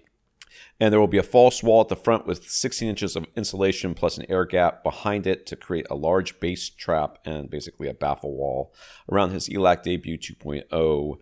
Bookshelf speakers up front, the 4 subs will in the 4 corners of the room, with the 2 up front going behind the false wall and 2 more behind the back row of seats. Mm-hmm. So we intimated that with his setup, he ought to have ideal subwoofer placement in the enclosed rectangle of a room. His subwoofers do have the necessary connections, so they can be daisy chained. So should he just use a single subwoofer output with his DIN set to sub 1, daisy chain his 4 subwoofers, and simply let Audyssey do its thing? If the results are not ideal, he already owns the mini DSP, so he could use that along with the multi-sub optimizer software after trying things the simple way first, right? So the only problem with using one subwoofer output and then daisy chaining all your subwoofers together is level matching. That's the only problem I see. I've never daisy chained subs together. I've always had each one has their own cord, so I unplug the one that I'm not using, or I just turn the other one off, and then set the level to minus 3 dB or so, and then level match them all together, or level match them to the same level, and then do that, and then put them back on, and that should get you close enough. But other than that, I mean, yes, if your question is, can you use the mini DSP afterwards? No, I mean, what are we going to say? No. Well, yeah, I mean, he's basically just like, should he skip straight to using the mini DSP right away? And I would say no. You have the scenario where it, by all accounts, really shouldn't be that necessary. He's using 4 identical subs, so honestly, the way we would start is like the literal, in your case, you'll set the volume dial to the same position on all 4 of your subs, even though, of course, they have some different distances from seat to seat. In your scenario, we're going to go with, Todd Welty's advice and say, as a starting point, at least, you're literally going to set your 4 identical subs to the same volume level. So that part is even easy. It's only after the fact, if you're listening, if you're able to notice that the sound is pulling in a certain direction, you might actually then go to like seat dependent level matching, where you would have maybe slightly different volume levels from sub to sub, but the starting point is going to be dead simple. So I would absolutely begin that way, because the likelihood is it's going to save you a pile of time and headaches. Yes. Rather than jumping straight to the much more in-depth, time-consuming method of doing everything with the multi-sub optimizer software and a mini DSP. So it is well worth the minimal risk of trying things the simple way in your case, because the likelihood is you're going to be like, yep, works great, and you're done. Yeah. So much easier and less time.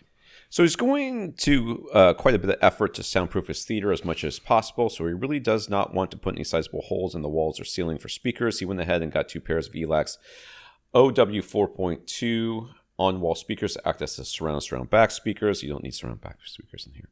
And he's setting his up so that it makes sense. So that's fine. That's fair enough. And he was planning to use the 2 pairs of Polk OWM3 on-wall on-ceiling speakers that he already owns for the Atmos positions. But if he just does a quick head-to-head of the ELAC on-walls versus the Polk OWM3s, they definitely sound different from one another. And he wonders if we have to buy more of the ELAC on-walls to use as on-ceiling Atmos speakers. What do we think? No. I mean, that's the short, probable answer. Yeah. We'll the ELAC on-walls just have a simple keyhole mount, so he'd likely want to make a more secure bracket to hold them on the ceiling. He searched online, and SVS's prime elevation speakers seem to be the only other option at a fairly reasonable price that come with a dedicated ceiling mount rather than trying to rig what is clearly meant to be a wall mount to some sort of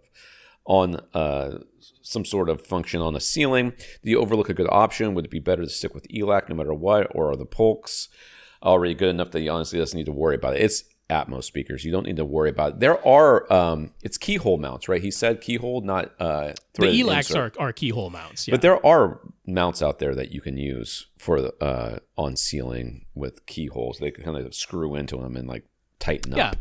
Yeah, they're not. They exist. I think what bothers him there is they're not 100% flush, right? They add a little bit of. Yes. They add a little bit of depth, and so he likes the idea of it being very flush on his ceiling. Because I mean, 8-foot ceiling height's certainly not low, but it's not crazy high. So I think that bothered him a little bit. Whereas the Poco WMs or the SVS Prime Elevations, they come with a dedicated ceiling mount that works really well and is quite flush.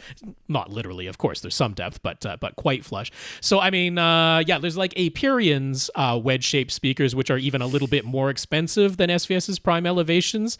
They come with a mount that very securely mounts to the ceiling as well, but it's not like it would be saving you any money or there's any truly compelling reason to get them over the SVS Primes if you're already considering those. So I would suggest that you just stick with what you have, because Atmos, what's coming out of those overhead Atmos speakers is so unimportant that's my real answer. I am in agreement with Tom. I don't really think it's worth spending money on that. You haven't completed this room yet. There's going to be additional expenses that crop up. I wouldn't go buying speakers right now in anticipation. I would go ahead and use those Polk old WM3s. That's my real answer. On the getting right into it on the full enthusiast level, I agree with you. I've never been a particularly big fan of those Poco WM3s. Like, I wouldn't want to use them as my main speakers. I personally wouldn't even want to use them as my surround speakers. I would want something better than those speakers for my surrounds. For overheads, though, man, oh man. Like, even if it's quite obvious that they don't match up timbre and frequency response-wise to your surround speakers, I'm like, for those overhead Atmos speakers, it's so inconsequential that I'm back to my real answers. So ultimately, if you do the installation and it bothers you whatsoever, it's not that big a deal to replace those old WMs with something else. I would wait until you're at that point. I wouldn't do it. I wouldn't make a purchase in anticipation. I don't think it's worth it. That's my real answer. So there you go. Yeah, I obviously agree. The things that I tend not to like about Polk, I don't think are going to affect their placement as an Atmos. Well, I mean, honestly, speaker. Polk's current lineup, I'm pretty gung ho about them. They've improved a lot since they got bought up by D&M, but or Sound United at that time, and now of course it's Massimo, right? But but they've improved a lot since then, and so I'm pretty on board with the vast majority of the lineup. Those old WM3s I'm not a big fan of, but they are so convenient. They're so easy to mount in any orientation anywhere that's their selling point. And for overhead speakers, good enough. Karl and his wife E happened to come across a planned neighborhood north of Austin, Texas, in which all the houses are being 3D printed. A thick paste-like concrete mixture is extruded and dried layer by layer using a small crane to create the entire vertical structure of the house. Then traditional roof rafters are added to the top. The full process is quite remarkable to watch, with all the walls going up and completed in a single day. And they can also make curves a lot easier than you Which would. they have done. All the corners in here are beveled and curved. Rounded, yes. It's very nice. Yes. I've seen this too. I've seen it not in person, but seen it, seen videos of it. Mm-hmm. He couldn't help but think how, in a case like his, where his dedicated theater is going to be in a detached garage that's being constructed from the ground up, this seems like it might be a great way to build a small dedicated theater in a separate building from your house. And if he lived in a disaster-prone area, he'd definitely want his house built this way. I don't know why that makes any difference, but okay. I guess it's easier to replace, faster to replace. I think once they build this stuff, you can't get the crane back in. I mean, the crane's not an insignificant. I mean, there's other houses around, and I think that placing the crane becomes a lot more difficult when there's not empty lot next to you. Yes, or I feel like they got to build their way. They got to build their way out. Yeah, that's from right. The center. Yeah, basically. He's just curious to hear what we think about this new approach to house construction and whether we agree it might make for a faster, more affordable way to add a dedicated theater building to your property. Well, I mean, again, I don't, I'm no expert in building construction or 3D printing buildings or anything else. So the first question that nearly all of us will have is wires and running wires. You can see that they, in some of these walls, they leave gaps, like a small gap, so that, that wires can be run, and then they cut into the concrete, or maybe, I don't know how they do it. When it's maybe everything has to be well planned ahead of time. Yes. That's for sure. Yeah, and so the question then becomes, as a homeowner, do you want to have extruded walls all around you? Like, I think this, if you know anything about architecture, of which I know exceedingly little, I do know the word brutalism, which is a type of architecture, which is like everything stays raw and it's supposed to look kind of ugly, and it's all concrete and blah blah blah. This to me has that kind of feel about it, and I wouldn't mind if my house had rooms or maybe an exterior that looked this way. I think that would be kind of interesting to me, at least. But of course, that's not what the finished product looks like. They paint it. But I do have questions about the insulation situation in these. What are they doing to insulate inside and outside? I'm not sure. I don't know. Yeah. So I'm not familiar enough with the full process, because I mean, look, obviously we've had buildings, including houses, where rather than using lumber to construct the walls, you use poured concrete. And I mean, if you're just replacing poured concrete with 3D printed concrete, then it's a different physical process, but it's not that different. It's not like a completely novel building technique of making your walls out of concrete instead of lumber. So that much I can wrap my head around, but it certainly looks as though they're like just finishing the exterior with that concrete exposed. So yeah, it makes me wonder a little bit about the insulation situation. The foundation, I imagine, is still being poured, and you've got your whole weeping system and everything to care about there. So yeah. I don't know. Maybe only works in some environments, meaning some locations in the country where humidity is such and everything else is perfect, so that these things work. I don't really know. I mean, I'm just thinking in my mind, since I don't know very much about it, the situation is similar to making a poured concrete house. Which typically the interior of that is going to end up with, usually they'll use, steel stud inside of a poured concrete building for the interior finish. They'll use steel stud rather than lumber. But there must be some sort of fiber that's integrated into this concrete, I mean, concrete has good compressive strength. It has poor shear strength. It also literally wicks water right through it. Yeah, so you've got to. There must be something going on in there. There's got to be more to it than just replacing poured concrete with 3D printed layer by layer concrete. There's got to be more to it on an insulation and a water sealing level than that. So interesting to look more into it. But I don't think this like fully transforms and makes it suddenly that like everybody who's got enough land on their property is going to be adding a second house to it type of thing.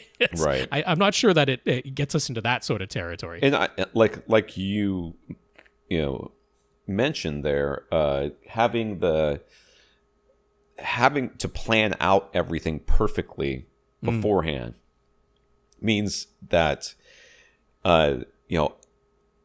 it's not like you can just say, hey, just go put up I need interior dimensions of this, go knock it up over there. I'd also like to have a bathroom tacked onto the back side of it, and a little bar area, and Bob's your uncle, I'll see you later. And for me right now, with my lack of knowledge about this, like my leaning is, if what I want to do is I've got a property, there's some land, and I want to add an additional abode to it that I can use as a dedicated theater, like I would be looking at those prefabricated houses, right? Those prefabricated buildings where they're, modular, right? They're basically built in modules off-site. That keeps the price way down. It means the construction on-site goes up really, really fast, but they still have all of, everything's built into it, right? The walls arrive and they're already insulated and the wires are already pre-run, and it's all ready to go. And the cost and assembly time is brought way, way down by prefabricating basically in mass-produced modules, in a sense. For me, that makes a whole lot of sense for adding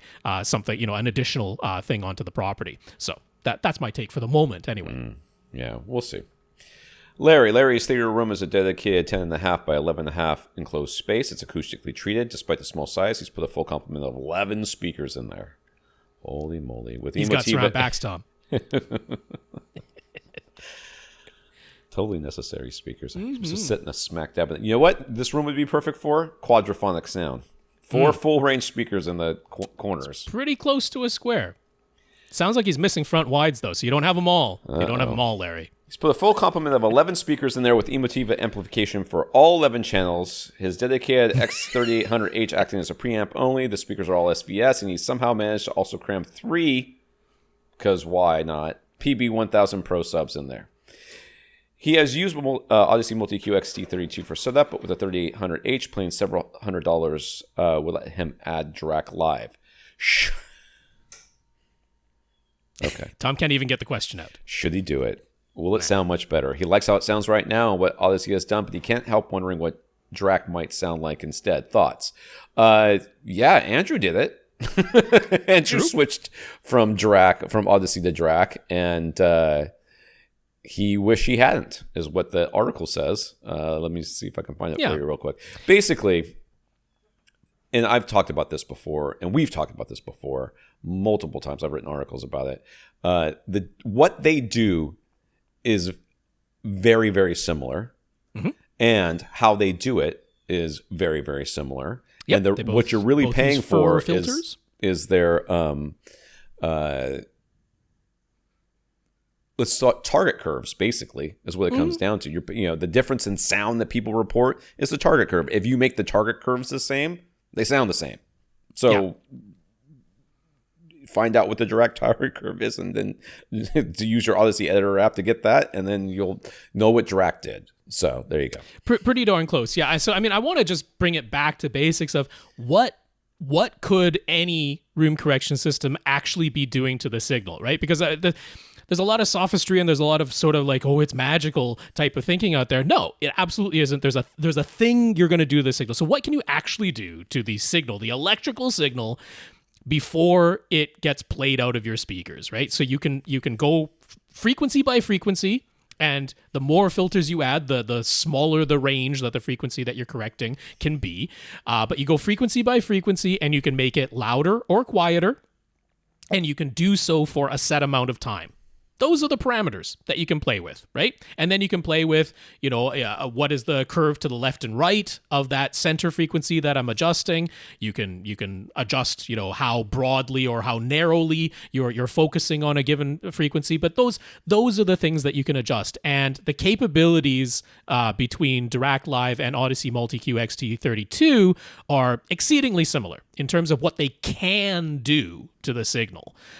Exceedingly similar. So what I will say is, if all you ever do is take the microphone, the Audyssey microphone that came with your Denon and Marantz, and you plug it in and you run everything at default, and that's it. You just ran it at default. And then you change over to Dirac and you just run it at default. Will they sound identical? And I would have to say no.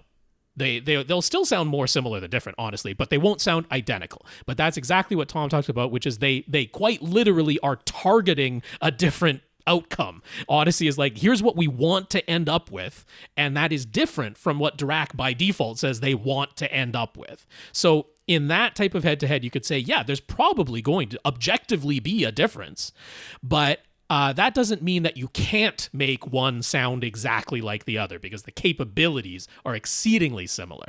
So exactly like Tom said, as long as you have at least the Audyssey editor app, you can very much make it sound like whatever you wanted to make Dirac sound like.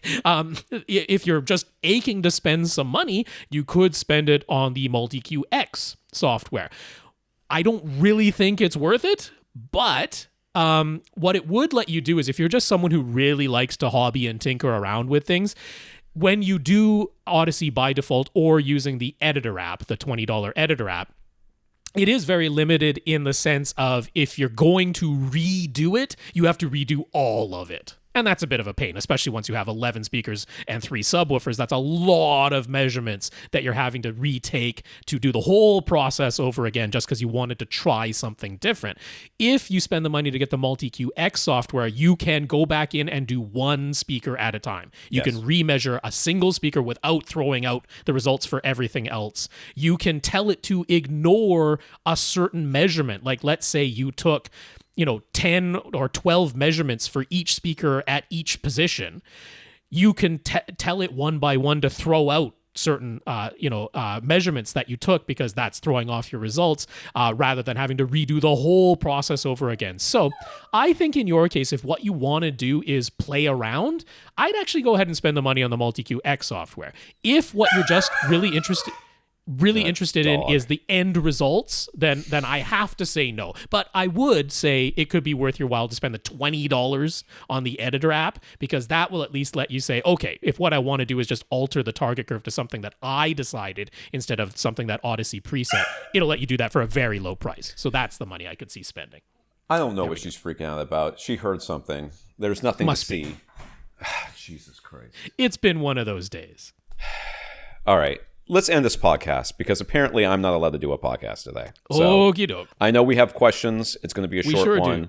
It's just not happening. So sorry about that. I don't know what to tell you. So this is it. I want to thank our listeners. Do you want me to just carry on for a bit on my own? Because I can do that. It's up to you. I'm not going to sit here and fight these dogs and these interruptions Absolutely. anymore. Yeah. You know what? Let me carry on my own for a bit here, and because, okay, I can do that. All right. Sorry about that, folks. This wasn't the plan. Tom's upset about it, but that's the way it's going to be. Bye, guys. Bye for now, Tom. Okay, so here's me carrying on by myself. So we'll go on to Jerrod's question. Jerrod has a 65-inch Sony X90K TV. All the reviews he's come across say that straight out of the box, as long as you select the correct picture mode, it's already a very accurate television. Darn close to being professionally calibrated out of the box, as long as you pick the right picture mode there. So that's fine. He believes that. There's the measurements to back it up, but he just can't shake his own curiosity. He's wondering if, maybe it could be a little bit better. So several years ago, he bought Calman Home Enthusiast, a piece of software, and a Spider 4, Datacolor Spider 4 colorimeter. And he used that on his previous TV, which is Sony NX720. So he's just wondering, would the exact same meter and the exact same software still be compatible with his X90K? Because if he goes over to the website where you purchase Calman, their current software is now called Calman Home, if you're just getting the consumer version that costs about $150. But they have a whole bunch of different versions. They've got Calman Home for Sony. They've got Calman Home for LG, Calman Home for Samsung, etc. They got a handful of others as well. So he's like, does he need to get the latest Calman Home for Sony software specifically? And then in addition to that, he noticed that his Spider 4 colorimeter is not listed as being one of the compatible meters to use with Calman Home for Sony, the current software that you'd be able to buy. So couple of questions all to do with that. He doesn't want to spend a fortune. He wants to keep the price reasonable. So does he need to update his Calman software? Can his existing home enthusiast version still work well, or does he specifically need the newest Calman Home for Sony software? So good news here, you can absolutely continue to use Calman Home Enthusiast. There's a very minor caveat to that, which is there were, of course, multiple updates, version updates to Calman Home Enthusiast throughout its life. The last full update version that they released was back in 2017, but they continued to issue updates to it until 2020. So, it hasn't been completely discontinued, no longer getting updates and supported for quite a few years. Those updates that came out as recently as 2020 gave you full support for manually measuring HDR, including Dolby Vision. So everything that you need to be able to measure, you can measure using the Home Enthusiast software. You could continue using your Datacolor Spider 4. That's just a colorimeter. It's just going to take the readings. There's no reason you can't continue using exactly what you have. I wanted to let everyone know who didn't already buy a previous version of Calman software. Naturally, then you'd be looking at the current versions, the Calman 4 Home consumer software. It is, despite the naming, not necessary whatsoever to get the, let's say you bought an LG OLED, you don't have to buy the Calman Home for LG specifically. You bought a Sony TV, you don't have to buy the Calman Home for Sony specifically. You can use any version of Calman Home with any brand of TV. Where they made the distinction and why they sell these different versions is they now have AutoCal. There are some televisions, and it's not as though if you bought Calman Home for Sony, this works for literally any current model Sony television. It has to be specific models that have the chips in them necessary and the software in them necessary to work with AutoCal from Calman software. So if you have one of those models, then it, like the name suggests, automates a lot of the process of taking the measurements. And in the case of like LG's OLEDs, the automated process, the Calman automated process that goes on there also sends commands into the TV that you can't even access with user commands. There's like a full lookup table, quite an extensive lookup table in there that it can adjust itself without you really having to manually enter very many figures or do anything at all. Sometimes you have to manually advance to the next step, but that's about it. So that's the reason why they have these broken out versions for different brands, is the AutoCal. So like Calman Home for LG will work specifically with AutoCal for LG televisions, and it won't do AutoCal on a Sony TV or a Samsung TV or something like that. But any version of Calman Home, you can go through the regular manual calibration process for any TV from any brand. So if you have two TVs in the home, different brands, you don't have to buy Calman twice. You would only have to do that if both of them can do AutoCal and you want to use AutoCal specifically on them. Then you have to get the brand-specific version. So the only other thing I would say is the Datacolor Spider 4 was an okay colorimeter. It wasn't a fantastic colorimeter. It was popular because it was quite inexpensive, but it's not super duper accurate, and over time it's possible for it to drift. If you were using it in a slightly more professional, prosumer type of way, then what you would want to do is have a photospectral radiometer that just reads directly off of the screen, and you would use that to calibrate the Spider colorimeter so that even if it drifted a little bit in its accuracy over time, you could correct for that. You would be able to correct that using a separate meter, a much more expensive meter. A spectro radiometer is always more expensive than a colorimeter. So it's tough for me to say that in your exact scenario, like if all you want to do it is for curiosity and to play around, yeah, have at it. Absolutely. You don't need to buy anything. You already own all this stuff. Go ahead and play with it. But I wouldn't put all my faith that your end results are actually going to be any more accurate than the out-of-the-box settings, which, like we say, it can be backed up with multiple reviews that have measured it's really accurate out of the box already. So there's every chance that you would go through the whole process, and because there's actually an inaccuracy in your Spider 4 meter at this point, you would end up with slightly less accurate results than the starting point. But if this is more just an exercise in having fun with it, then there's no reason to buy anything. So second part of it is if he were to just get the latest software, the one that isn't compatible with the Spider 4 meter that he has right now, which meter is the most budget friendly but still good that we would recommend buying, and then which meter is just like the best pick overall. It's going to give you really, really good results, but perhaps cost a bit more. So there, easily, I would point you to X-Rite's i1 display, which, portrait displays, let's see, Calman has like multiple company names behind it. There's Portrait Displays and SpectraCal, and that's all part of Calman. So they sell the OEM version of the X-Rite i1 display colorimeter for $250. It is a really accurate, really stable colorimeter.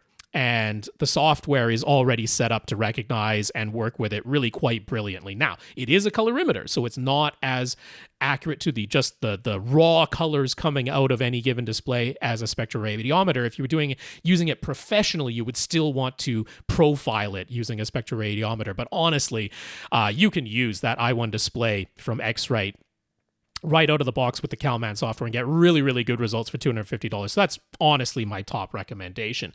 Portrait Displays also sells their own, it's based on the X-Rite i1 display. That's like the original hardware, but then they go through and they individually profile each unit, and make it really, really accurate. And then you can actually pay each year to like get it reprofiled so that it's super duper accurate. So they call that the C6, now the HDR 2000 version. So it's accurate all the way up to 2000 nits. But it's still, based ultimately on the hardware of the i1 display. Now, they sell that for $800 because they've done all the individual to that unit profiling work for you. And that's the premium that they charge on you. So if you were using this semi-professionally, that's less expensive than buying a full-on spectroradiometer, and it gives you really, really, really accurate results. So I can point you there, but I probably wouldn't in this case. The last one I'll mention is sticking with data color. You already have the Spider. They have a newer one called the Spider X that's available in a couple different versions, but the Spider X Pro goes for only $130, and it's a pretty darn good meter. Less expensive, like half the price of that X-Rite i1 display, compatible with the Calman for Home software is the Spider X Pro.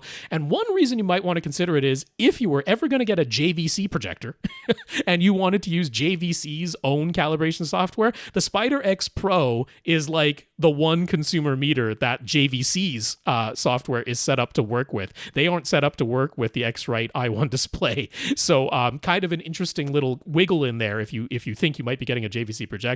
And the price is certainly right. So I can point you at that one as well, but my favorite one overall is the X-Rite i1 display for $250. So let's see. I think I can do at least one more here. Monty took advantage of Geek's free advice that they offer. Just like us, they suggest that he use the thickest panels possible. Go as thick as you can. Start with that.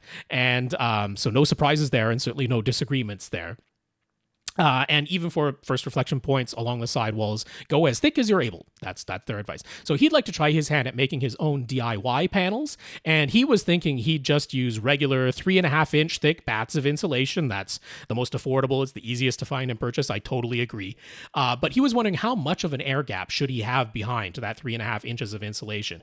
Is there an optimal air gap size? He's come across mentions that the air gap should be at least an inch, but if he made it 2 inches, if he made it 3 inches, what's going to happen? He'd like us to help explain, and hopefully he'll be able to understand. So I've got some images here that I'm going to go through and hopefully try and explain. I'm using a site called acousticmodeling.com. Fantastic, easy to use site. You can plug in your thicknesses of your absorption material and the air gap that's included, and it gives you these very easy to read graphs that visually explain what's going on here. So starting with just, they do it all in millimeters, so sort of converting there to inches, but 100 millimeters is sort of where the starting point is there. That's about 4 inches, roughly 4 inches. So we see this result that we're going to see what sort of absorption coefficient we're going to get out of just 4 inches of insulation, no air gap. That's just 4 inches of insulation right up against the wall. We can see very, very effective from 500 hertz on up, still quite effective down at around 250 hertz, but below that, not really absorbing a ton. That's going to be no noticeable. And that's why we often talk about, lower is better, try and get down into that crossover region. So if we then change to what happens if we use like 3 inches of insulation but have a 1-inch air gap. So the total thickness of the panel is still about 4 inches, but a quarter of that is an air gap and only 3/4 of that is actually insulation material. Well, the results there are essentially identical. If you have, about a quarter of it being an air gap of the total thickness, the results are identical. So I did what happens, you do like an 80-20 split, essentially identical. You go to a 70-30 split and you start to see that you get a little bit of unevenness going between the greater the proportion of the air gap to the actual insulation material. If we go up to a 60-40 split, if we go up to a 50-50 split, we start seeing that you actually get a bounce going on in between the back of the insulation material and the wall that starts to give these less effective results at very audible mid-range frequencies. It becomes less and less desirable to have a large air gap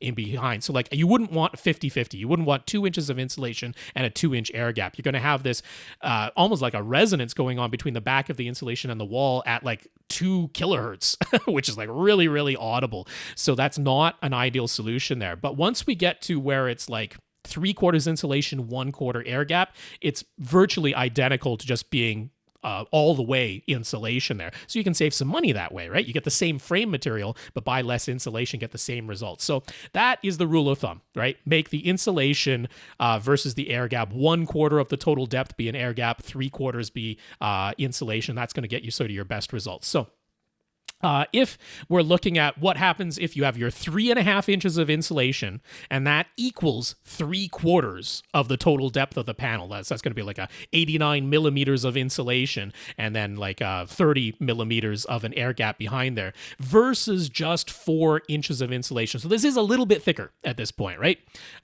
You gotten a little bit thicker in the total depth of the panel, but we got this 3.5 inches of insulation and then that equals 3/4 of the total depth. We can see it extends the absorption a little bit lower down so that now it's really very effective at 200 hertz, whereas before it was 250 hertz. So it just extends that down a little bit more.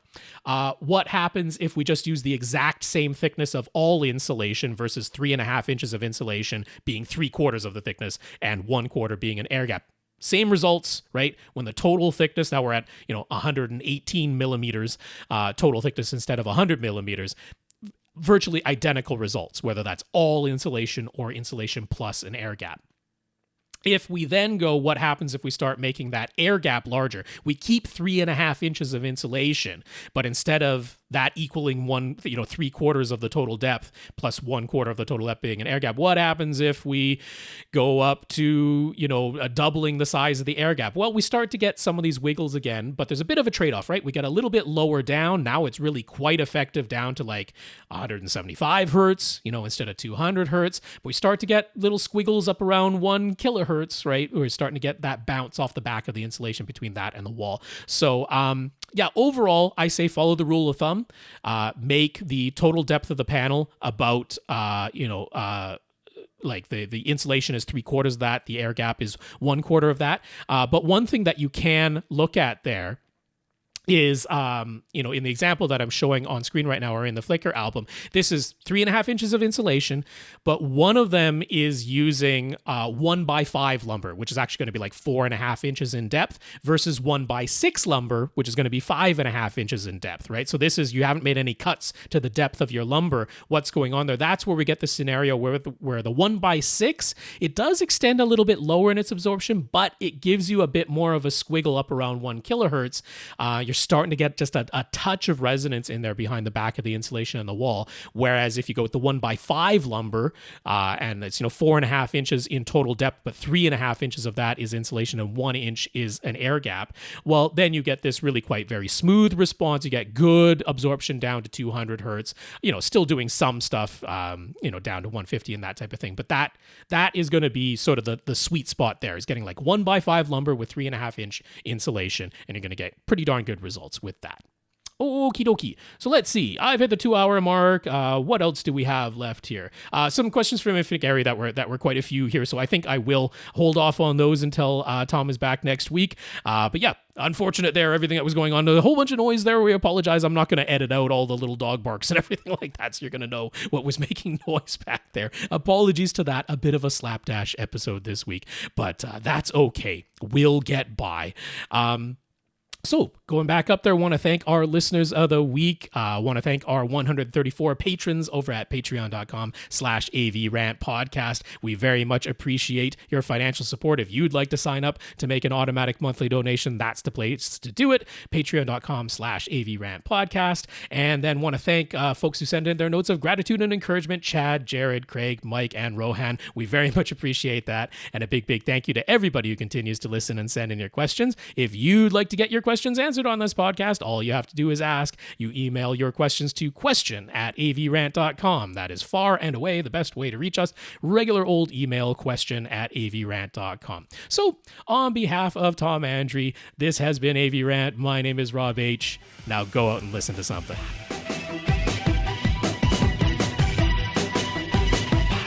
Want your question answered? Send it to question@avrant.com.